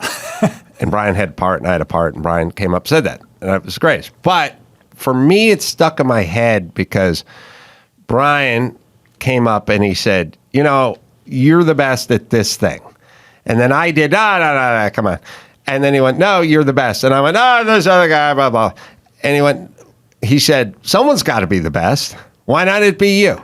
And I went, yeah, okay. Logical. I'm going to stop fighting you over this compliment like over and over again. If Take the black belt. Take the black belt. Well, maybe he thinks you're the best and you're not, but he thinks it. Let him. Just let him say it. You don't have to wrestle over every compliment. I know a lot about improv and comedy. I've done some stuff, so I think I'm pretty qualified. Listen, that's why it was a compliment, but it also taught me a little lesson in myself, which is if someone wants to compliment you, then just sit back and take it. Yeah. Right. And then announce that I love Bryan Callen, and then Jimmy will go, that guy's a douchebag. And then I'll go, yeah, but he's nice to me.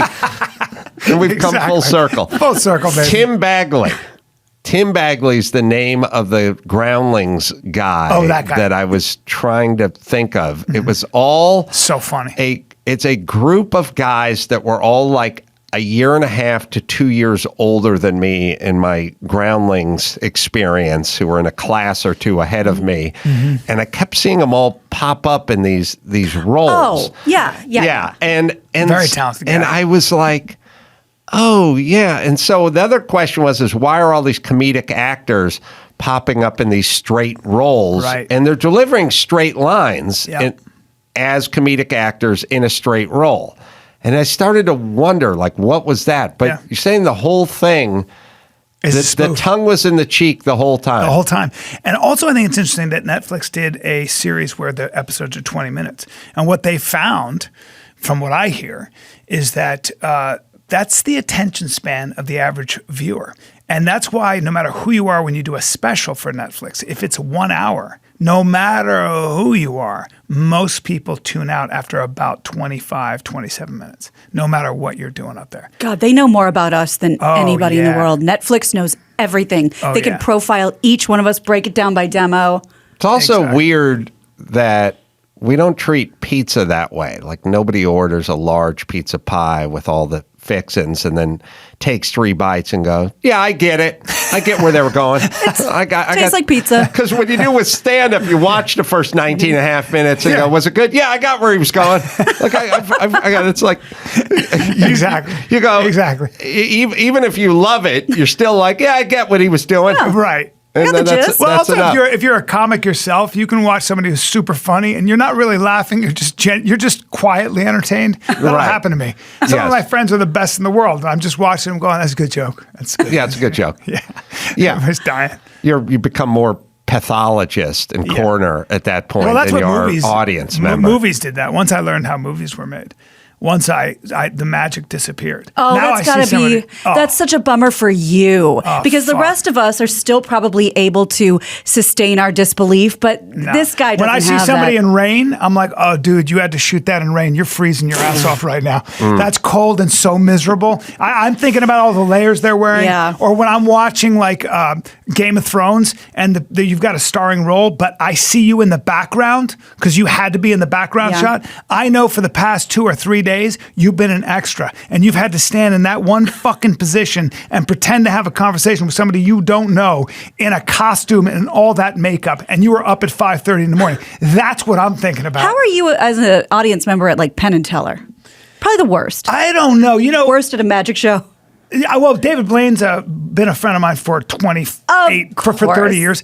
And so when he'll come over, one time Schaub was there, Brendan Schaub, who I do Fighter and the Kid with. And David came over with his brother because his brother was thinking about getting into stand-up and they were going to ask me questions and stuff. And Brendan was like, he's a magician. Like Brendan was like, whatever. And I remember I went, David, Brendan thinks you're just a magician. He thinks you just do magic.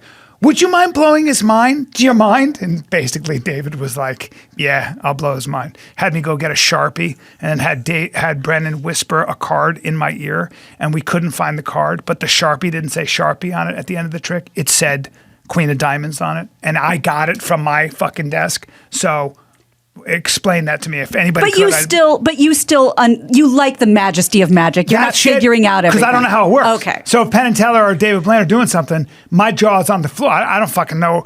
I've seen him do it. I've been watching him do magic when he was 17 years old. That's how long I've known David. I still am blown away by what the fuck he does. I think we're at the right time from an evolution standpoint with magic.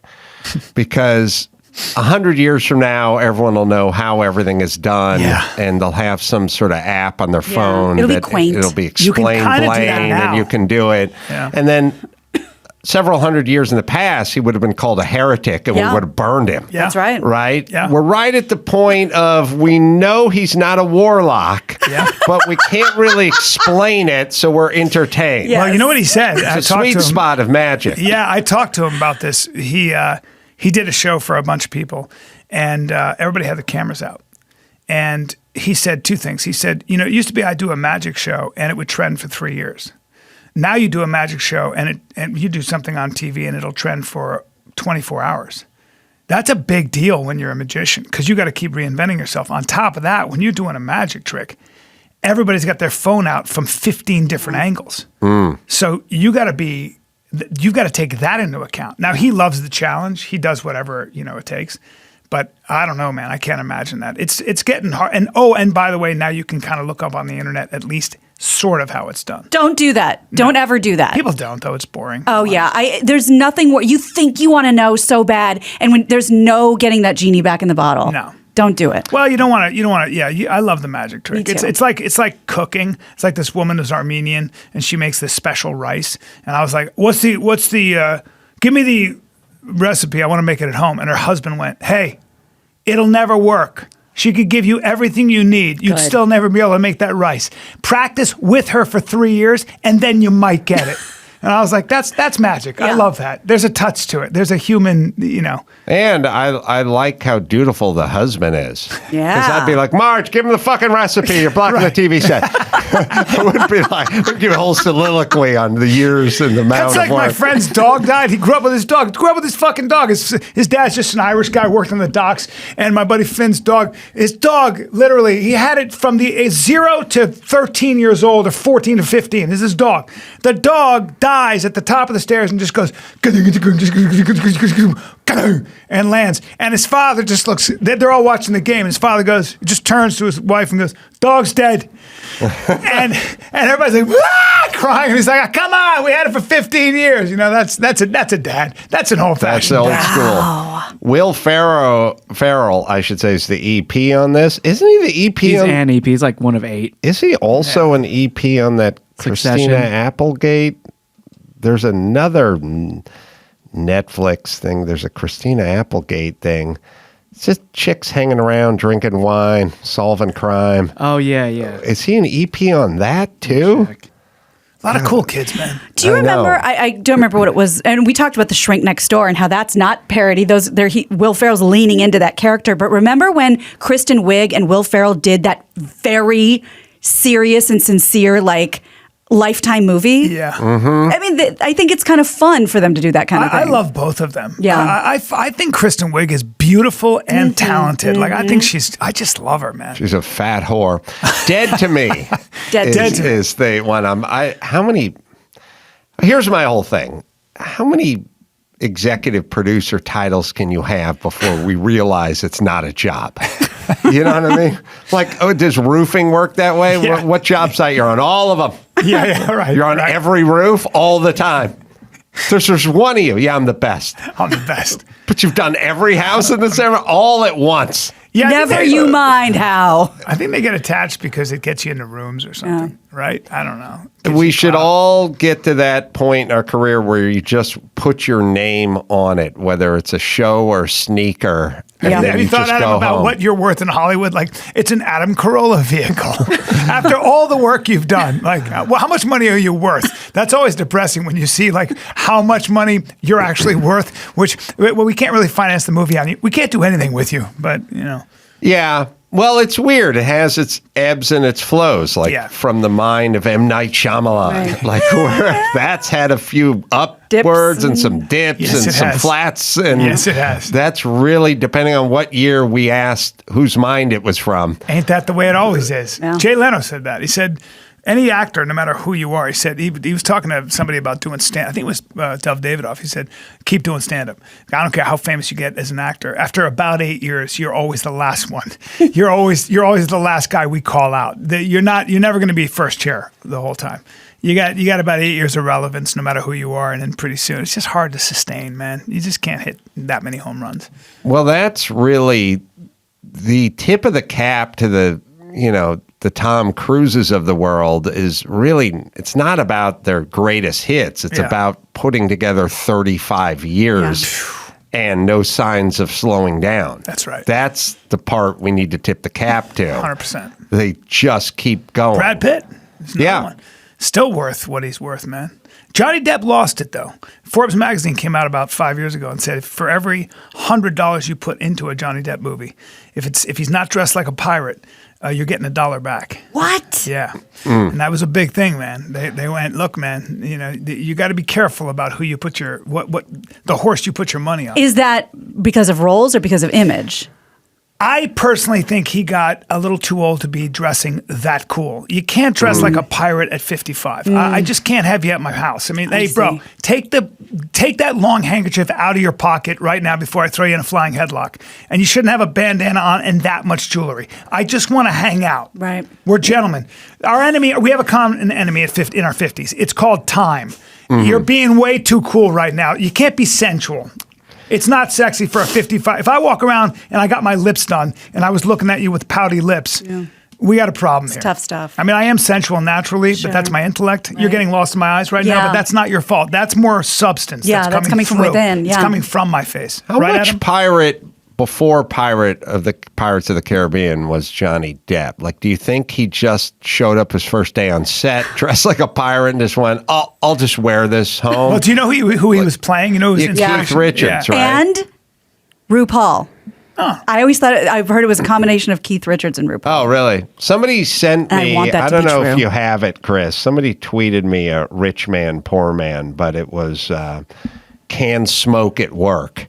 And it was like, poor guy just out in the parking lot driving a forklift with a cigarette hanging out of his mouth. And then it was rich guy Keith Richards up on stage with the cigarette. But that is that's rich man, poor man. Yeah. You can smoke at work. That's but what was your one. question? Like, was did he invent the pirate, that kind of pirate? Is that I'm trying to think. A lot of guys, they, it's a guy in a hard hat. It's a rich man, poor man. But no, here's what I'm saying. There's a lot of guys who are actors and maybe they're in good shape or they're studs or whatever. And then they take some role as an MMA fighter and then they start training in MMA. And the next thing you know, they start living it a little bit, and then you talk to them in 3 years, like, I entered my first amateur fight, like they start getting into it. Yeah. Did he show up and they put all the paisley vests on him and wrapped his head around with scarves over and over again? And did that I don't think unlock the inner pirate in him? No, or was he going full pirate before that? I think he came dressed like a pirate. Yeah. I mean, look up Johnny Depp when he was younger. I mean, he came dressed. By the way, he pulled that off for a long time. Oh, no complaints. I mean, But wasn't he also in a band like Hollywood Vampires and stuff? Like he was already kind of playing the part. I went to a funeral for Teddy Demi he was a director, and Johnny Depp made a speech there, and Johnny, because he was in Blow, and Teddy had directed Blow, and Johnny Depp showed up in a top hat with long tails and I believe a walking cane. Oh boy! And he pulled it off. I remember he was talking to a friend of mine. I was standing right there. I didn't say hi, but I was looking at him, and I go, "Well, he pulls it off." He was able to get away when you have that kind of hair and that bone structure. But you can dress like Mr. Peanut. But when you're 55 and you're 60, listen. Now you're smoking too much. Yeah. This is not going to end well. All of it. We got to button it up a little bit here, right? I think even Lenny Kravitz got the message. We don't see him in his, the bed quilts anymore. Great example. He's showing off his abs all the time. Sure, I just mean accessories and accoutrement. Yes, agreed. Yeah. All right. Chrishell is running a little late. Yeah, she's coming in right now. Should be pulling up any second. Let me give a plug to Bryan Callen, who came in here and carried the show, American Comedy Company. That'll be February 17th. And the podcast, Conspiracy Social Club podcast. We're doing a live podcast in Vegas, February 19th, I forgot to say, at Diversion Amusements in Vegas. Get your tickets at bryancallen.com. It's going to be Sam Tripoli. He's going to hit me with a conspiracy theory, and I'm going to debunk it live. That's what the podcast is. It's so much fun. And then we're going to do stand-up after that, 2 shows. Fighter and the Kid with Brendan Schaub, aforementioned Brendan Schaub. And you need to go to the website, Bryan with a Y, bryancallen.com. All right. Well, speaking of successful Netflix shows, Chrishell is here from Selling Sunset. I've watched them all. I love good-looking people. Good-looking houses. I like when they have real problems. I like the good-looking houses. Yep. I'm all in. We'll take a quick break. Back with Chrishell right after this. It's time to check Adam's voicemail. Hey, Adam. That Paul Newman documentary was fantastic. Thanks a lot for doing it. It was awesome, my brother. You can leave us a message at 888-634-1744. Thanks. Chrishell Stause is our guest. The book, Under Construction, Because Living My Best Life Took a Little Work. It's available February 8th. You can pre-order it now on Amazon and, of course, Selling Sunset. It's a little bit of a guilty pleasure, I would call it. All seasons, all 4 seasons, available right now on Netflix. And I guess you guys going into a 5th season, right, Chrishell? Yeah, the 5th season is going to drop soon. So we don't have an exact date, but it's coming very soon. The show is exquisitely watchable. Decadent. Yeah, it's got a lot of really good-looking people arguing, but also some really good real estate. And I just love... And by the way, I'm so done with it's got to be accessible. We need miniature houses in the valley. Fuck that. I want to see houses I can't afford. They're much better to look at. Yeah, house porn. Cars. Then this is a great show for you. Yes. Well, maybe not for you, but for most people. Right. It definitely has a lot of house porn in the show. So with you, I know you've maybe you grew up on the wrong side of the tracks. You didn't always have it so easy. Let's talk about your backstory.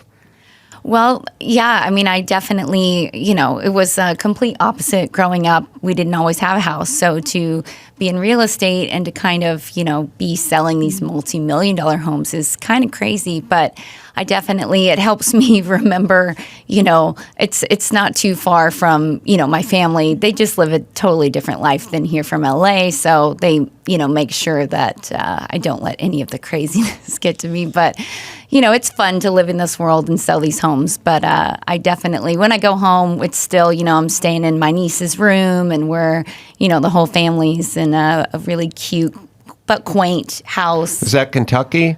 Yes. Yeah. How much of it's going to sound loaded, but how much of a sort of imposter, I don't belong here, who are these people, like when you're walking through a $61 million house above Malibu or the Sunset Strip? Like, do you have the people deal with it different ways. Like I know people that come from very humble backgrounds and then they overcompensate by big watches and big cars and big everything. Car museums. Yes, guys like me. And then there are guys men and women who handle it differently. But for you, do you feel like I belong here, or do you feel like someone's gonna catch on to you? I have to be honest, in the beginning, I did feel like that. And then something about the show really kind of validated me as a realtor. So it's not like I would be buying one of those homes, but I do feel like I've earned my place to, sell them and to bring a buyer. So I did used to feel like that in a lot of rooms, kind of like, my whole, which fork do I use, that whole thing. It was a whole learning process. But now I feel like after so many people have seen the show, it kind of legitimized even my confidence in, walking in those homes and feeling like, I might have a buyer for this. I think society has changed as well because, you kids are too young. But I would grow up watching those 80s rich guy movies. Like, he's from the wrong side of the tracks. She doesn't know. And there's a lot of that. Like Pretty in Pink. Upper crusty. Yeah, you're not one of us. Right. And now the theme is oh, I had to sleep in my car, and this person grew up, working at a Waffle House, and now we actually underscore the hard luck story. Now, if it's daddy's money, we're not interested. We're not interested. Well, that's what's interesting. A lot of the buyers now, they're a lot of, they're not who you imagine what it was before. It's not going to be, 50 plus in a suit. A lot of times it's YouTubers, TikTokers, crypto money. A lot of times people that walk in, you can't discount anyone because sometimes the person that looks least like they have millions of dollars in their pocket, a lot of times they do. So, and they're like 22 or something insane. A lot of times, I just sold a house to a video gamer, and he was 23 years old. It was a $3 million house. So, wow. There was a little bit of a heartbreaking episode. I don't know, season 3 or something. I don't run them in order. I can't figure that out. But you were trying to get your first house or get your own house. You had a house you really liked, but then got sold out from under you. Then you found your next dream house. How much of that is as it played out? I don't know if they just gave you notes or you actually watched the show. He's a if they fan. did, I'm so flattered. But I did, it was a process finding my house. And it was, a lot of times these things happen for a reason. The house that I tried to get ended up being a little more expensive than the one that I ended up getting. And the one I got had a lot of, just better features that the other one didn't. And so, of course, it was a little bit of heartbreak in the beginning, but now I'm so happy that I didn't get that first house because this one's so much better. How is it impossible to take 6 great-looking women and put them in the same place and not have them hate each other? It's actually very possible because a group of us are like sisters and we get along really well.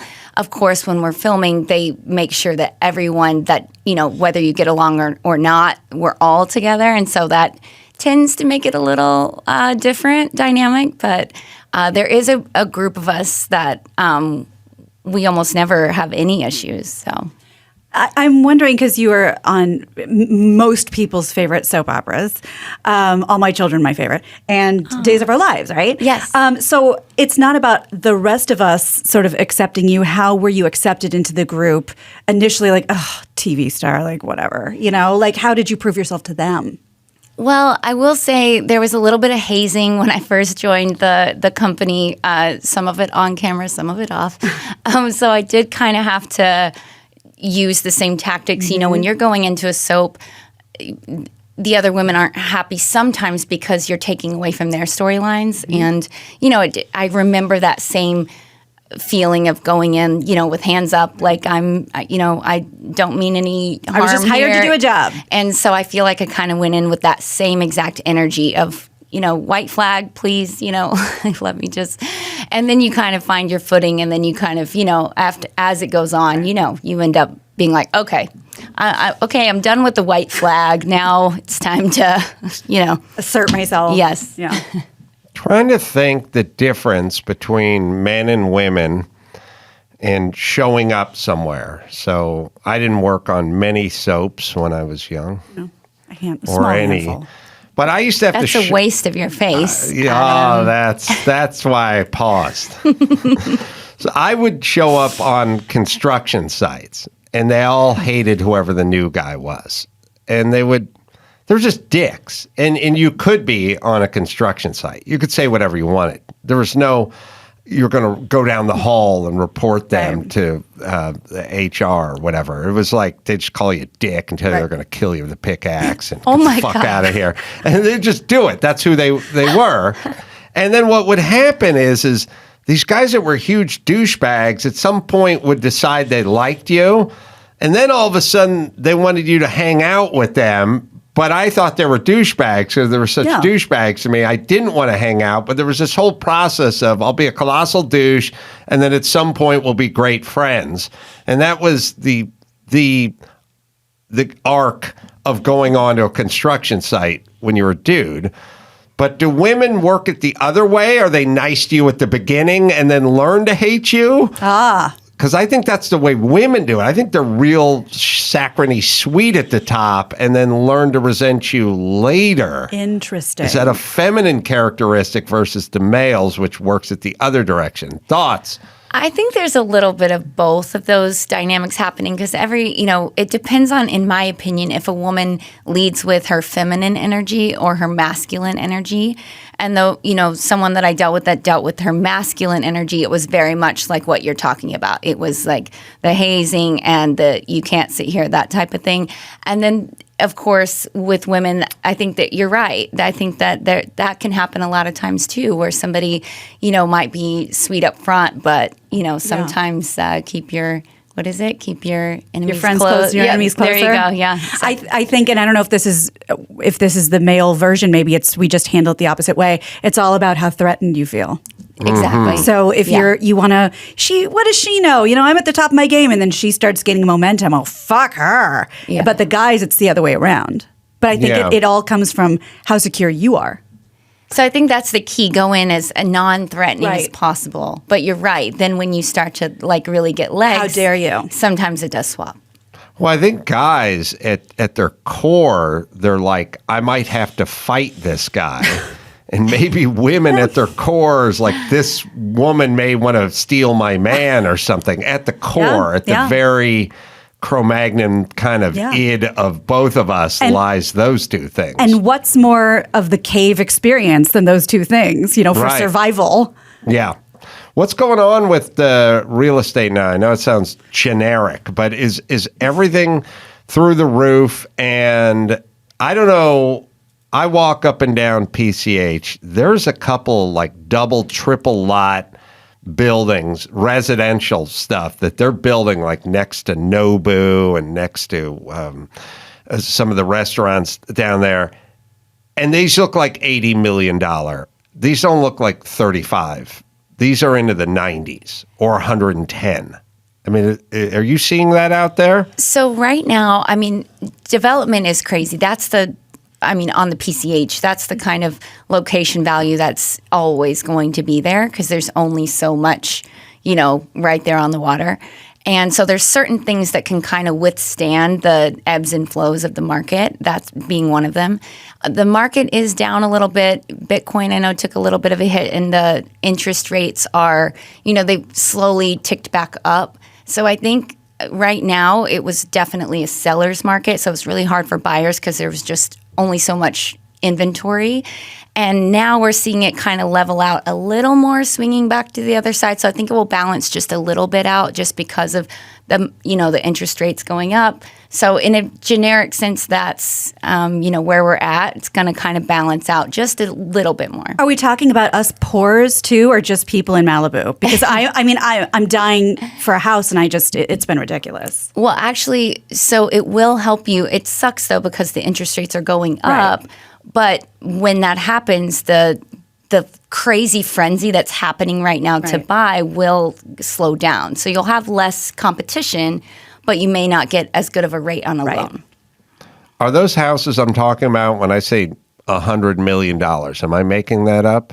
Well, I'm going to go look after this, but you're probably not. I don't know exactly. I don't work on the water that often, and I have one, but I'm very curious what you're talking about. I want to see these. There's one, I don't know if Chris can find it. It's on the same side as Nobu, but it's down a little more towards Santa Monica. But it is like a triple lot. There's a few of them, all steel construction or at least steel sort of subframe stuff. And if it's on the water by Nobu, it's going to be a lot. Is this the one with the sound walls? Yeah, they're all putting the big barriers up so they don't have to hear all the idiots on PCH. What is your route, or I should say your beat? Where do you sell mainly? So I normally sell in the Hollywood Hills, the Valley.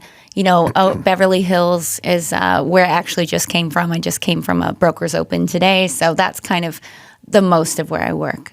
I'm assuming, I know this is a very local question, but what would you consider the sort of Beverly Hills of the Valley? Is it all hidden? Is it Calabasas, or is there a hot area coming up? The Beverly Hills of the Valley, it was Studio City because it was just over, the hill. And I feel like as it's kind of gone out, and as it does, people have said, I feel like now it's a little more Sherman Oaks, because of the shops and the space and everything like that. So the further you get out, the better price you're going to get when you get Encino, Woodland Hills, and they're all beautiful. But definitely the closer you are to the hill, because a lot of people have that commute. Right. So It's going over the top. yeah. The first 3 houses that the Carollas, not my dad, but my dad, my grandparents, my mom, sort of in North Hollywood, or now kind of Valley Village.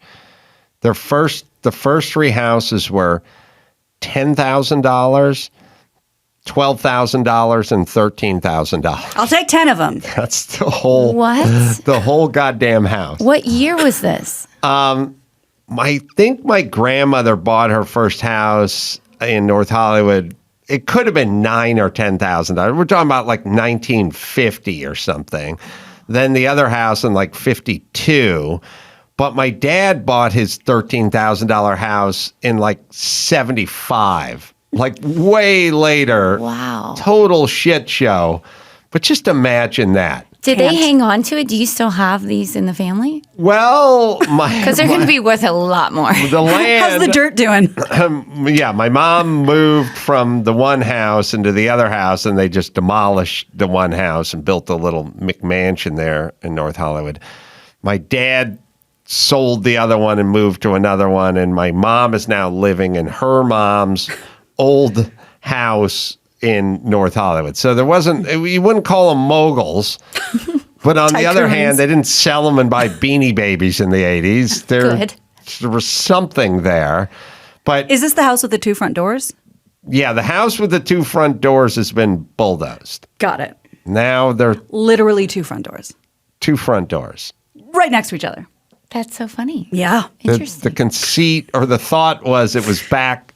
The house is 100 years old, so the thought was that's the house. The conceit was they had a house, but like let's say a dentist lived in that house. You go through the one door if you're going into the dentist office, and you go through the other door if you want to get something to eat. Wow. That was that's one way to do it. That's one way to do it. Yeah. It is cute. Kind of cute. It is cute. Cute now. Quaint. Not cute in the 70s and the 80s. But if whatever you said they bought that for, wow, that's a good turnover rate. She bought it for about, I think, $12,000. Put 0 into it and sold it. What was it, Chris? It was like $680 or Jesus. like $680, and then they bulldozed it. Wasn't even a big lot. I think Chris and I stopped by there and took a walk around before they bulldozed it. $680 for the dirt. I mean, that's what they wanted. Oh yeah. Yeah. Wow. I know. Explaining that to people from, what you were in and out of houses growing up, right, Chrishell? Yeah, we were always kind of wherever we could go because my dad was a mechanic, but we lived in a really small town. My mom would just get odd jobs here and there. So we got lots of eviction notices as a kid and just, didn't always have a house. So it was, fend for yourself, stay with a cousin, Do you have siblings? I do. I have 4 sisters. And who's the oldest? My sister Shonda's the oldest. She's actually was on the show. She's the one that's the esthetician that gives the facials. And then I have 3 younger sisters. Dude, it's so many parents, you have to have a plan now as a parent. Nobody used to have a plan. Oh, yeah. There was no plan. It was plan. just like, I work, I smoke, we sleep here. Yeah. Like, that was a plan. No one had tomorrow's no problem. one had a plan. They didn't have a plan for anyone's future or any, second languages or play an instrument or orthodontia. And I feel there was no plan. It was just like, we shit out kids, and then we live. And then we get them to leave at some point so we can live a little better. And I feel like I glossed over this. She comes from a family of 5 daughters. Yeah. Are they all crazy. Attractive? Oh, they are. Because that's a hand, that's work. It's a certain kind of work. Sure, yeah.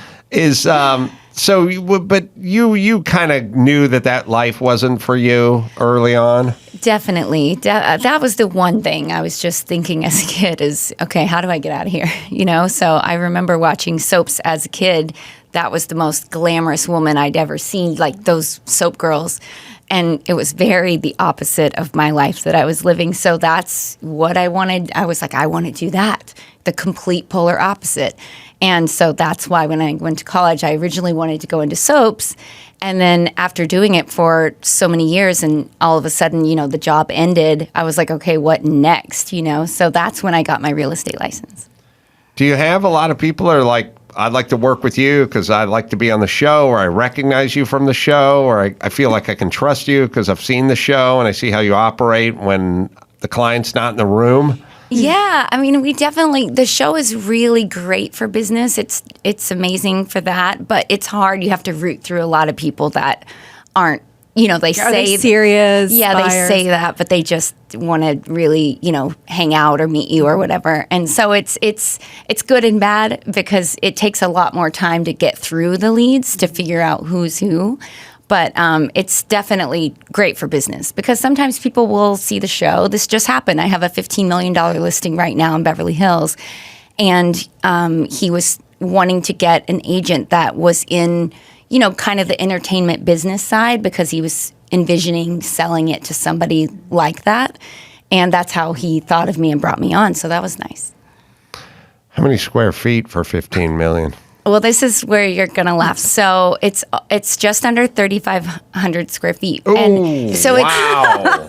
it's kind of the dirt, Like yes, you could come in and remodel it, but I have a feeling that a developer, it's at 3/4 of an acre on flat Beverly Hills private land.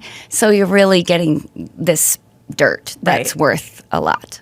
Is this like Holmby Hills we're talking about, or no? It's Beverly and Rexford. Oh, yeah. So, just for people that are living in Muncie, Indiana right now, $15 million, but we're probably going to bulldoze the house. Yeah. I mean, it'll go either way. Somebody's going to come in and do a remodel and kind of just use what's there. But to be honest, the interest that I've had so far, mostly from developers. Jesus H. Christ. It's crazy, right? Yeah, it's very hard to wrap your head around. Yeah. $15 million teardown, even to me, is crazy. But, I really do think it's crazy, but I sell it. I'm good. I'm happy to sell it. In that vein, Adam comes from construction, and that's like his background. Have you gotten any sort of affinity for, or I'm sure just learned a lot more about the construction process than you ever have? I definitely have. I'm actually under construction in my house as we speak. And I just wanted to do, a lot of it was great.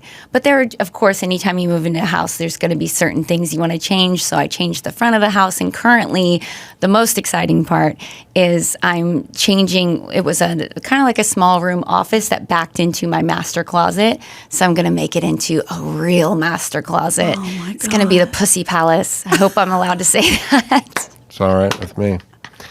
We're all for it. Here's an observation. You'd think when these guys buy these $15 million homes and they're developers, and then you got to bulldoze it, it's going to cost you the first couple $100,000 is just clearing the old house. It's not even like you don't even get a blank slate at 15 mil.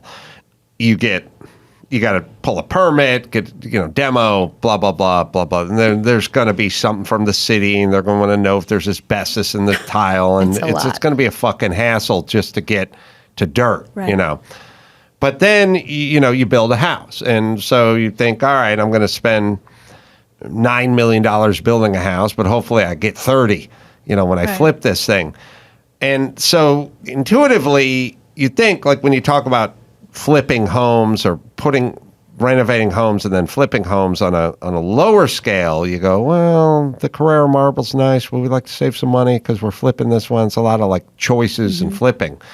But these kind of houses, they're going all in on $80,000 chandeliers imported from Italy.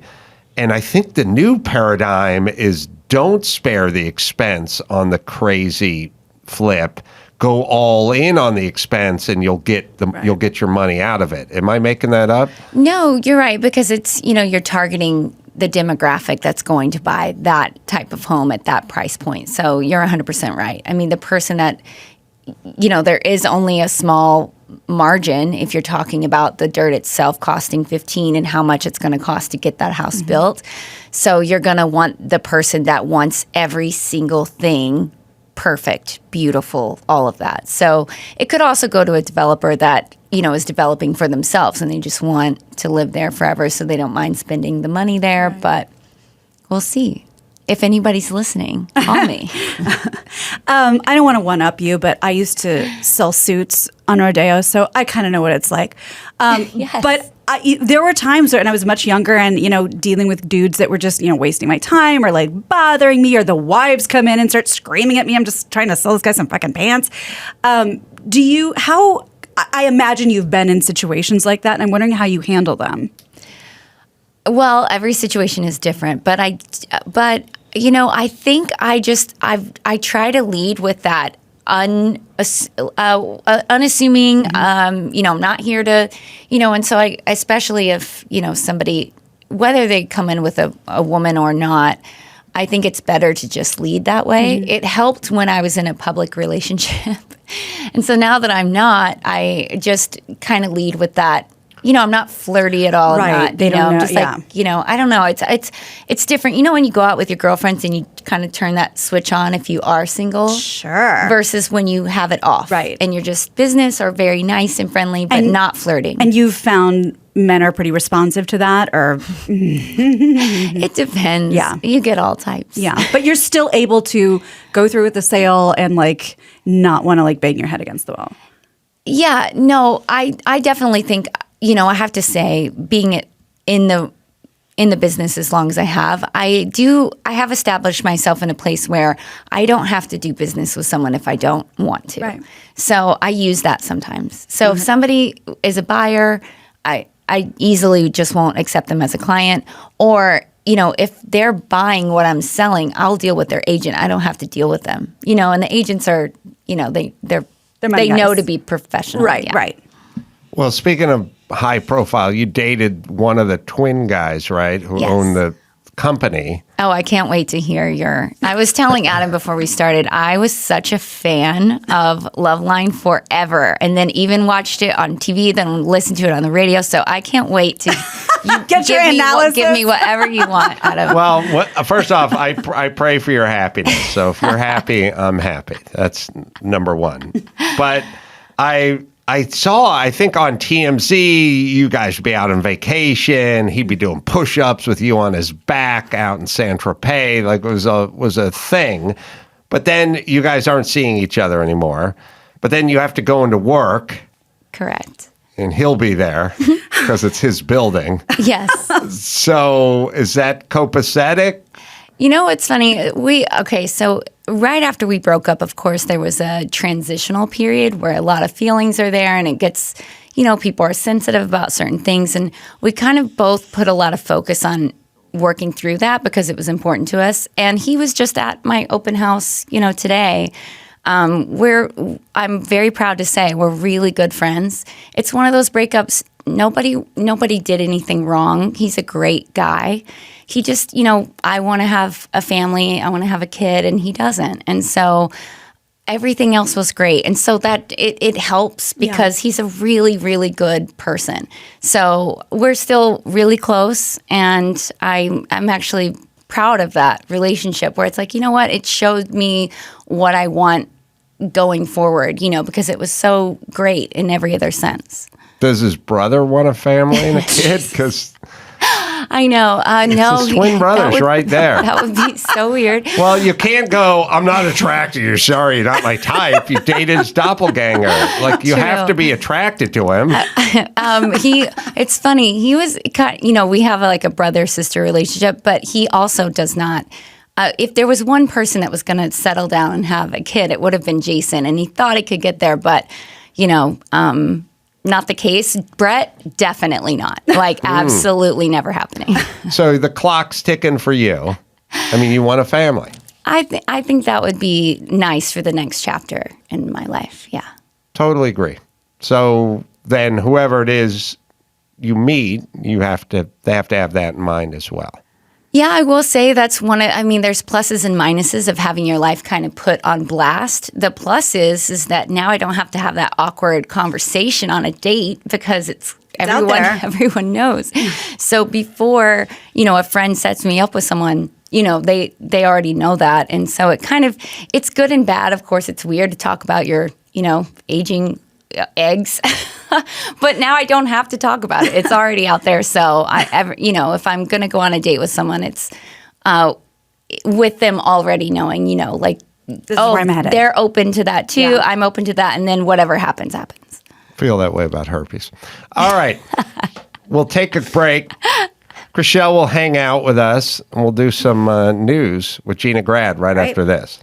Give me the news with Grad. News with Gina Grad. Breaking, viral, weird crime, protest, politics. Give me news with Gina Grad. Stuff they saw on TMZ. Joe Biden, Kamala. Big news with Gina Grad. The news with Gina Grad. Well, we simply must get this out of the way. It turns out that the report over the weekend of Tom Brady's retirement was accurate. He just wanted to announce it himself. The 44-year-old quarterback made it official in a lengthy Instagram post saying, if 100% competitive commitment isn't there, you won't succeed. I'm not going to make that competitive commitment anymore. He went on to say, my teammates, coaches, fellow competitors, and fans deserve 100% of me, but right now it's best I leave the field of play to the next generation of dedicated and committed athletes.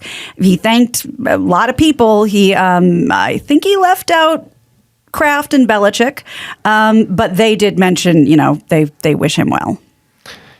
But wasn't it that signing bonus hard out? That's and what he went before we talked about yesterday. So now we did a story yesterday that if he waited until February 4th to announce this, he would get the rest of his signing bonus, which was $15 million. Either the money doesn't matter, they've figured out a loophole. I feel like it must have been discussed. I'm sure it was. Don't you think Giselle would have thoughts about that? You can't wait 3 more days? I don't know what Giselle pulled down last year, but she was out earning him. Yeah. Yeah, I don't think I'm guessing they don't really, like that amount of money, they wouldn't even miss it. Yeah, but as a semi-rich guy, I can say this. A lump of money is still a lump of money. Yeah. And, you always go, why would Clooney do that stupid commercial in Japan? Because they gave him $7 million for 3 hours work. And no matter how rich you are, it's still that. And very attainable. Just wait a couple of days. Right. In this case. Right. Yeah. So I never think they got enough. Yeah. I think something must have been worked out. They worked it out, yeah. I would assume. I would too. And is Giselle still making like $37 million a year? I haven't gotten a text back from her, so I'm not totally sure, but I can look into it. Remember she opened the Olympics? She walked out for Brazil? She did? Oh, yeah. I don't remember. I don't know. There's something, Chris can find it. When they had the Olympics, I don't know if it was the last Summer Olympics, maybe it was the one before that, she represented Brazil as a model. Wow. I don't know that there's a sport about looking good in underpants, but she represented that group. Yeah. She walked into the stadium. God bless. Did she light the torch? It was during the opening ceremonies, I believe. Yeah. And they also stated that Brazil was really first in flight, that the Wright brothers weren't the ones who flew really? the plane. I didn't realize that. Oh, wow. Really? Oh. Gorgeous. It's not her with the athletes in a sweatsuit. This is her in a ball gown by herself. Gown. I mean, this would make me watch. I'm just saying. It's a guy playing the piano. Portuguese Billy Joel. Is this all she? I mean, I guess this is what she gets paid for, just walking. It is a good walk. Yeah, it's a great walk. I was a little surprised that as I was swiping during his statement, that there was no mention of the Patriots or anything. Nope, not at all. And her, according to Google, which we know sometimes gets it right, sometimes not, her net worth, according to Google, $400 million. So maybe you're right about the $15 million. Wow. You know, I make fun of the models, but I couldn't go that 300 yards without like picking my nose or checking my phone Dripping. or scratching somewhere. Like I couldn't just keep it together for a heels. full 300 yards of walk. Same. But I feel like Something. that would be on brand if they were bringing you to do something. They'd probably want you to do that. You know what I mean? Yeah, like the That's what I would say. motocross. They want to see That's it what I crash. wanted. Yeah. Yeah. So you, I'd have to see someone I knew in the crowd and go, hey, dude.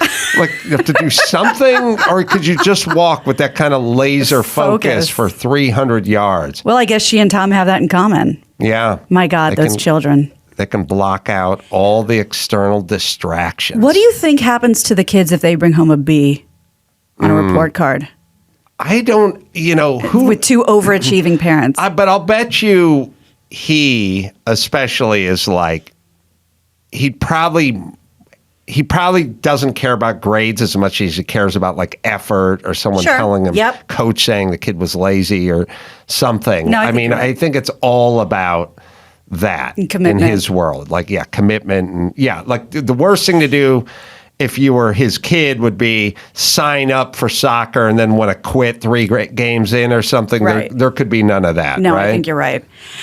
Well, many employees have tried to pull this off over the years and signed petitions and campaigned with the city. And every year, Monday after the Super Bowl, you still have to go to work, except kids in Cincinnati. They're actually getting that chance. So Cincinnati Public Schools announced that all schools in the district will be closed on the Monday after the Super Bowl. This is, of course, following the Bengals' win over the Chiefs in the AFC Championship. So the principal of one of the schools sent out an email announcing that they wouldn't have class. It kind of caught on, and then a school board member pushed for the edict, and now the whole district gets the day off. I guess it's been a while for them.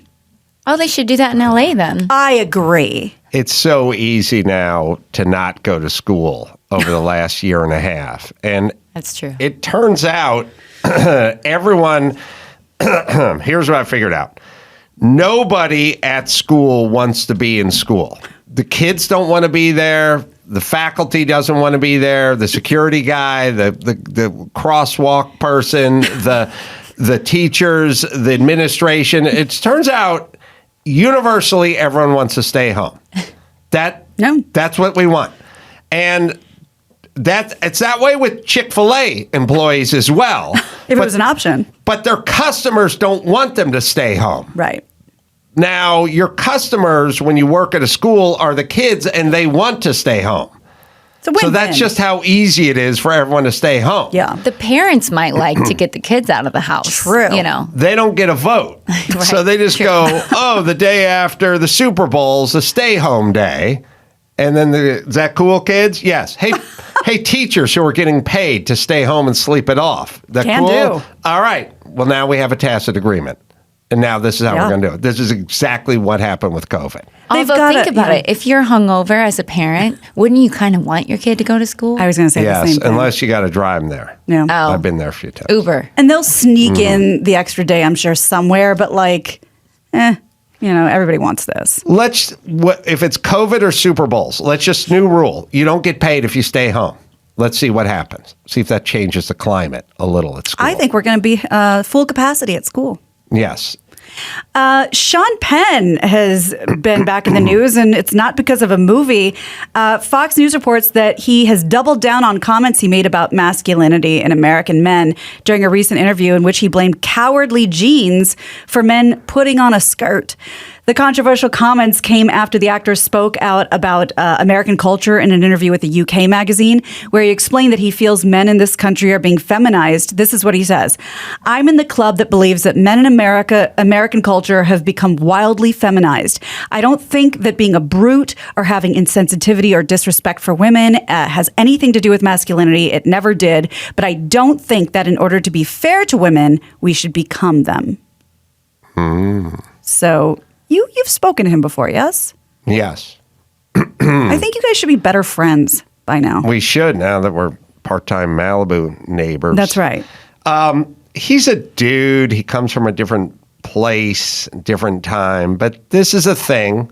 I wrote a book called 50 Years We'll All Be Chicks because this is what's happening. The culture is the culture becomes more and more feminine as we evolve. So the evolution of a culture is toward the feminine because from caveman it's to like feminine. a lot of raping and fighting and Pillaging. that, and then we become, and that is sort of a move toward the feminine, which then, if you think about it, the move toward the feminine is evolved, and toward the masculine is devolved, like your Cro-Magnon, knuckle dragger, right? That's all. It's all that. Now, what we're missing is the balance part. We need the balance. We've fucked up the balance. It keeps its so it'll keep it in check with a balance. So if you have a household, you have a man and a woman, and the dad is traditional and the mom is traditional. And so then there's a balance. So then something like COVID comes along and the mom worries a lot and wipes things down and is worried about the kids, this, that, and the other. And then the dad comes in and he goes, don't worry about it. You don't have to wipe down everything with Purell. Do this common sense thing, but don't bother wasting your time with that. And then what you have is a balance. Right. Like California is run by chicks and a couple of dudes who think like chicks, so we get full lockdown because we're out of balance. We think like full fucking pussies. Every decision we make is safety based. Now the dudes go, well, we got safety, but then we got an economy to run. So we got to balance this thing out. But not the chicks. They go, we go full safety. One kid dies, it's one kid too many, blah, blah, blah. So California is out of whack. And that's why we're fucked up and why it's a fucking shit show here.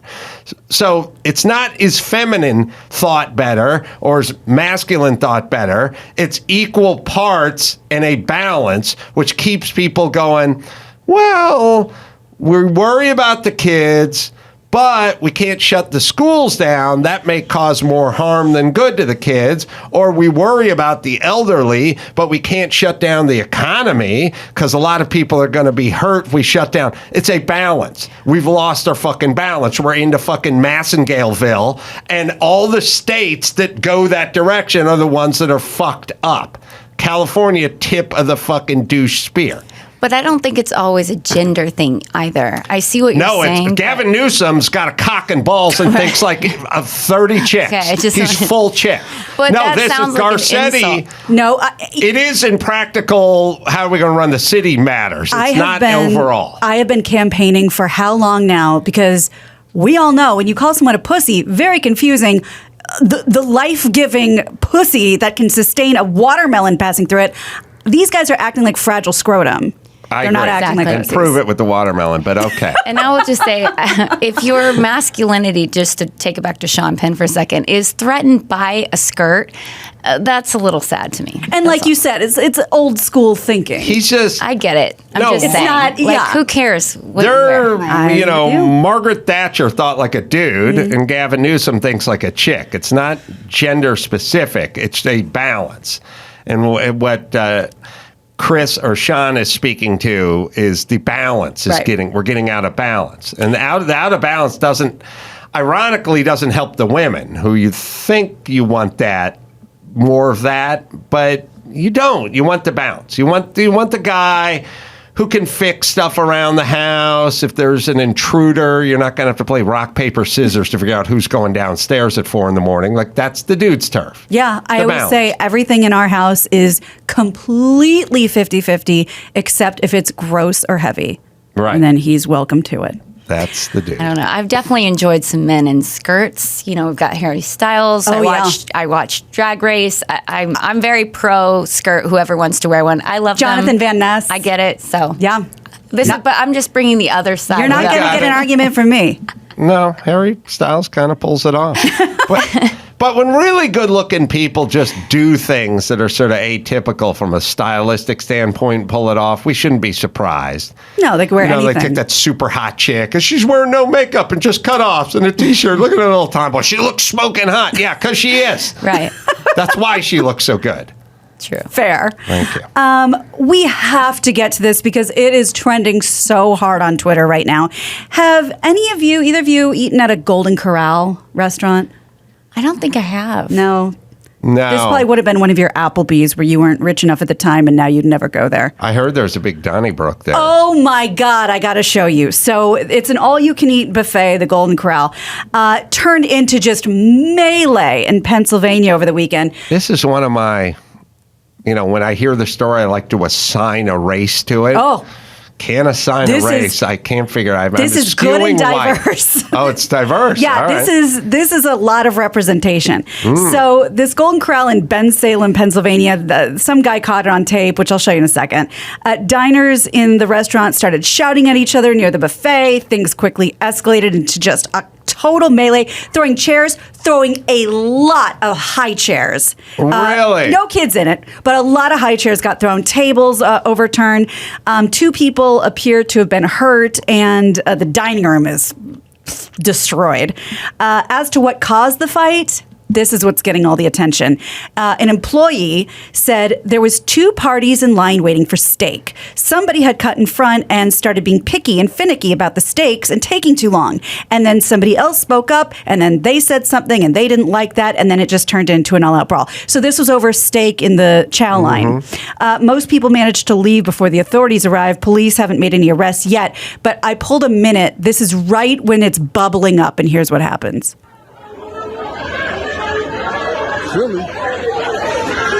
There's a chair. Everybody run.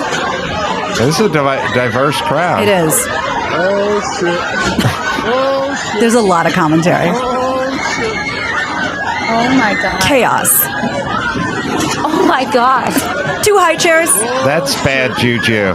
Yeah. Shouldn't throw No, there's high no chairs jujus around. there. I at least was hoping it'd be more of a food fight. Yeah, totally. Yeah, you hear a food fight at the Golden Corral. Yes. I was picturing a lot mashed of potatoes. ambrosia salad That's in the right. air. Blue Jello. Yeah. Blue Jello, all the peaches in favorites, it. all the comfort food, airborne. So yeah, I feel like everyone was represented equally. Wow. It is destroyed. People are kind of filing out, but there's still like a mom and a kid kind of in the middle. The staff, God bless them, it looks like mostly female. They're getting into the middle of it, saying, stop it.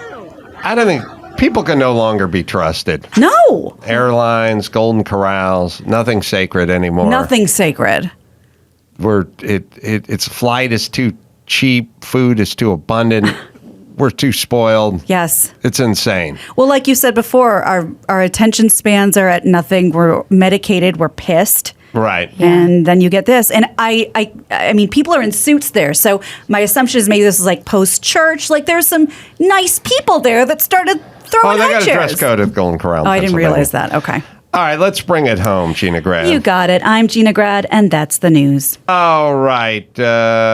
I'm going to be at the Brea Improv this Sunday, February 6th, with the Bill Shatner show is sold out, but there's a couple tickets left for Dennis Quaid. Then we're going to Spokane and Tacoma and Waukegan and Kansas City. You can just go to Carolla.com for all the live shows. Under Construction, that's Chrishell's book. That's available February 8th, but let's pre-order it now. It helps. It just helps, right? Thank you. It does. Yeah. I got a book that's coming out too, so you can pre-order mine. You can pre-order Chrishell's book as well. Bryan Callen is got the pods and he's got the live shows, and you just go to bryancallen.com. And until next time, this is Adam for Brian and Gina saying mahalo. 100 years from now, everyone will know how everything is done, and they'll have some sort of app on their phone. It'll be quaint. It'll be You can explain kinda do that Blaine, now. and you can do it. Yeah. And then several hundred years in the past, he would have been called a heretic, and we Yeah. would have burned him. Yeah. That's right. Right? Yeah. We're right at the point of we know he's not a warlock, Yeah. but we can't really explain it, so we're entertained.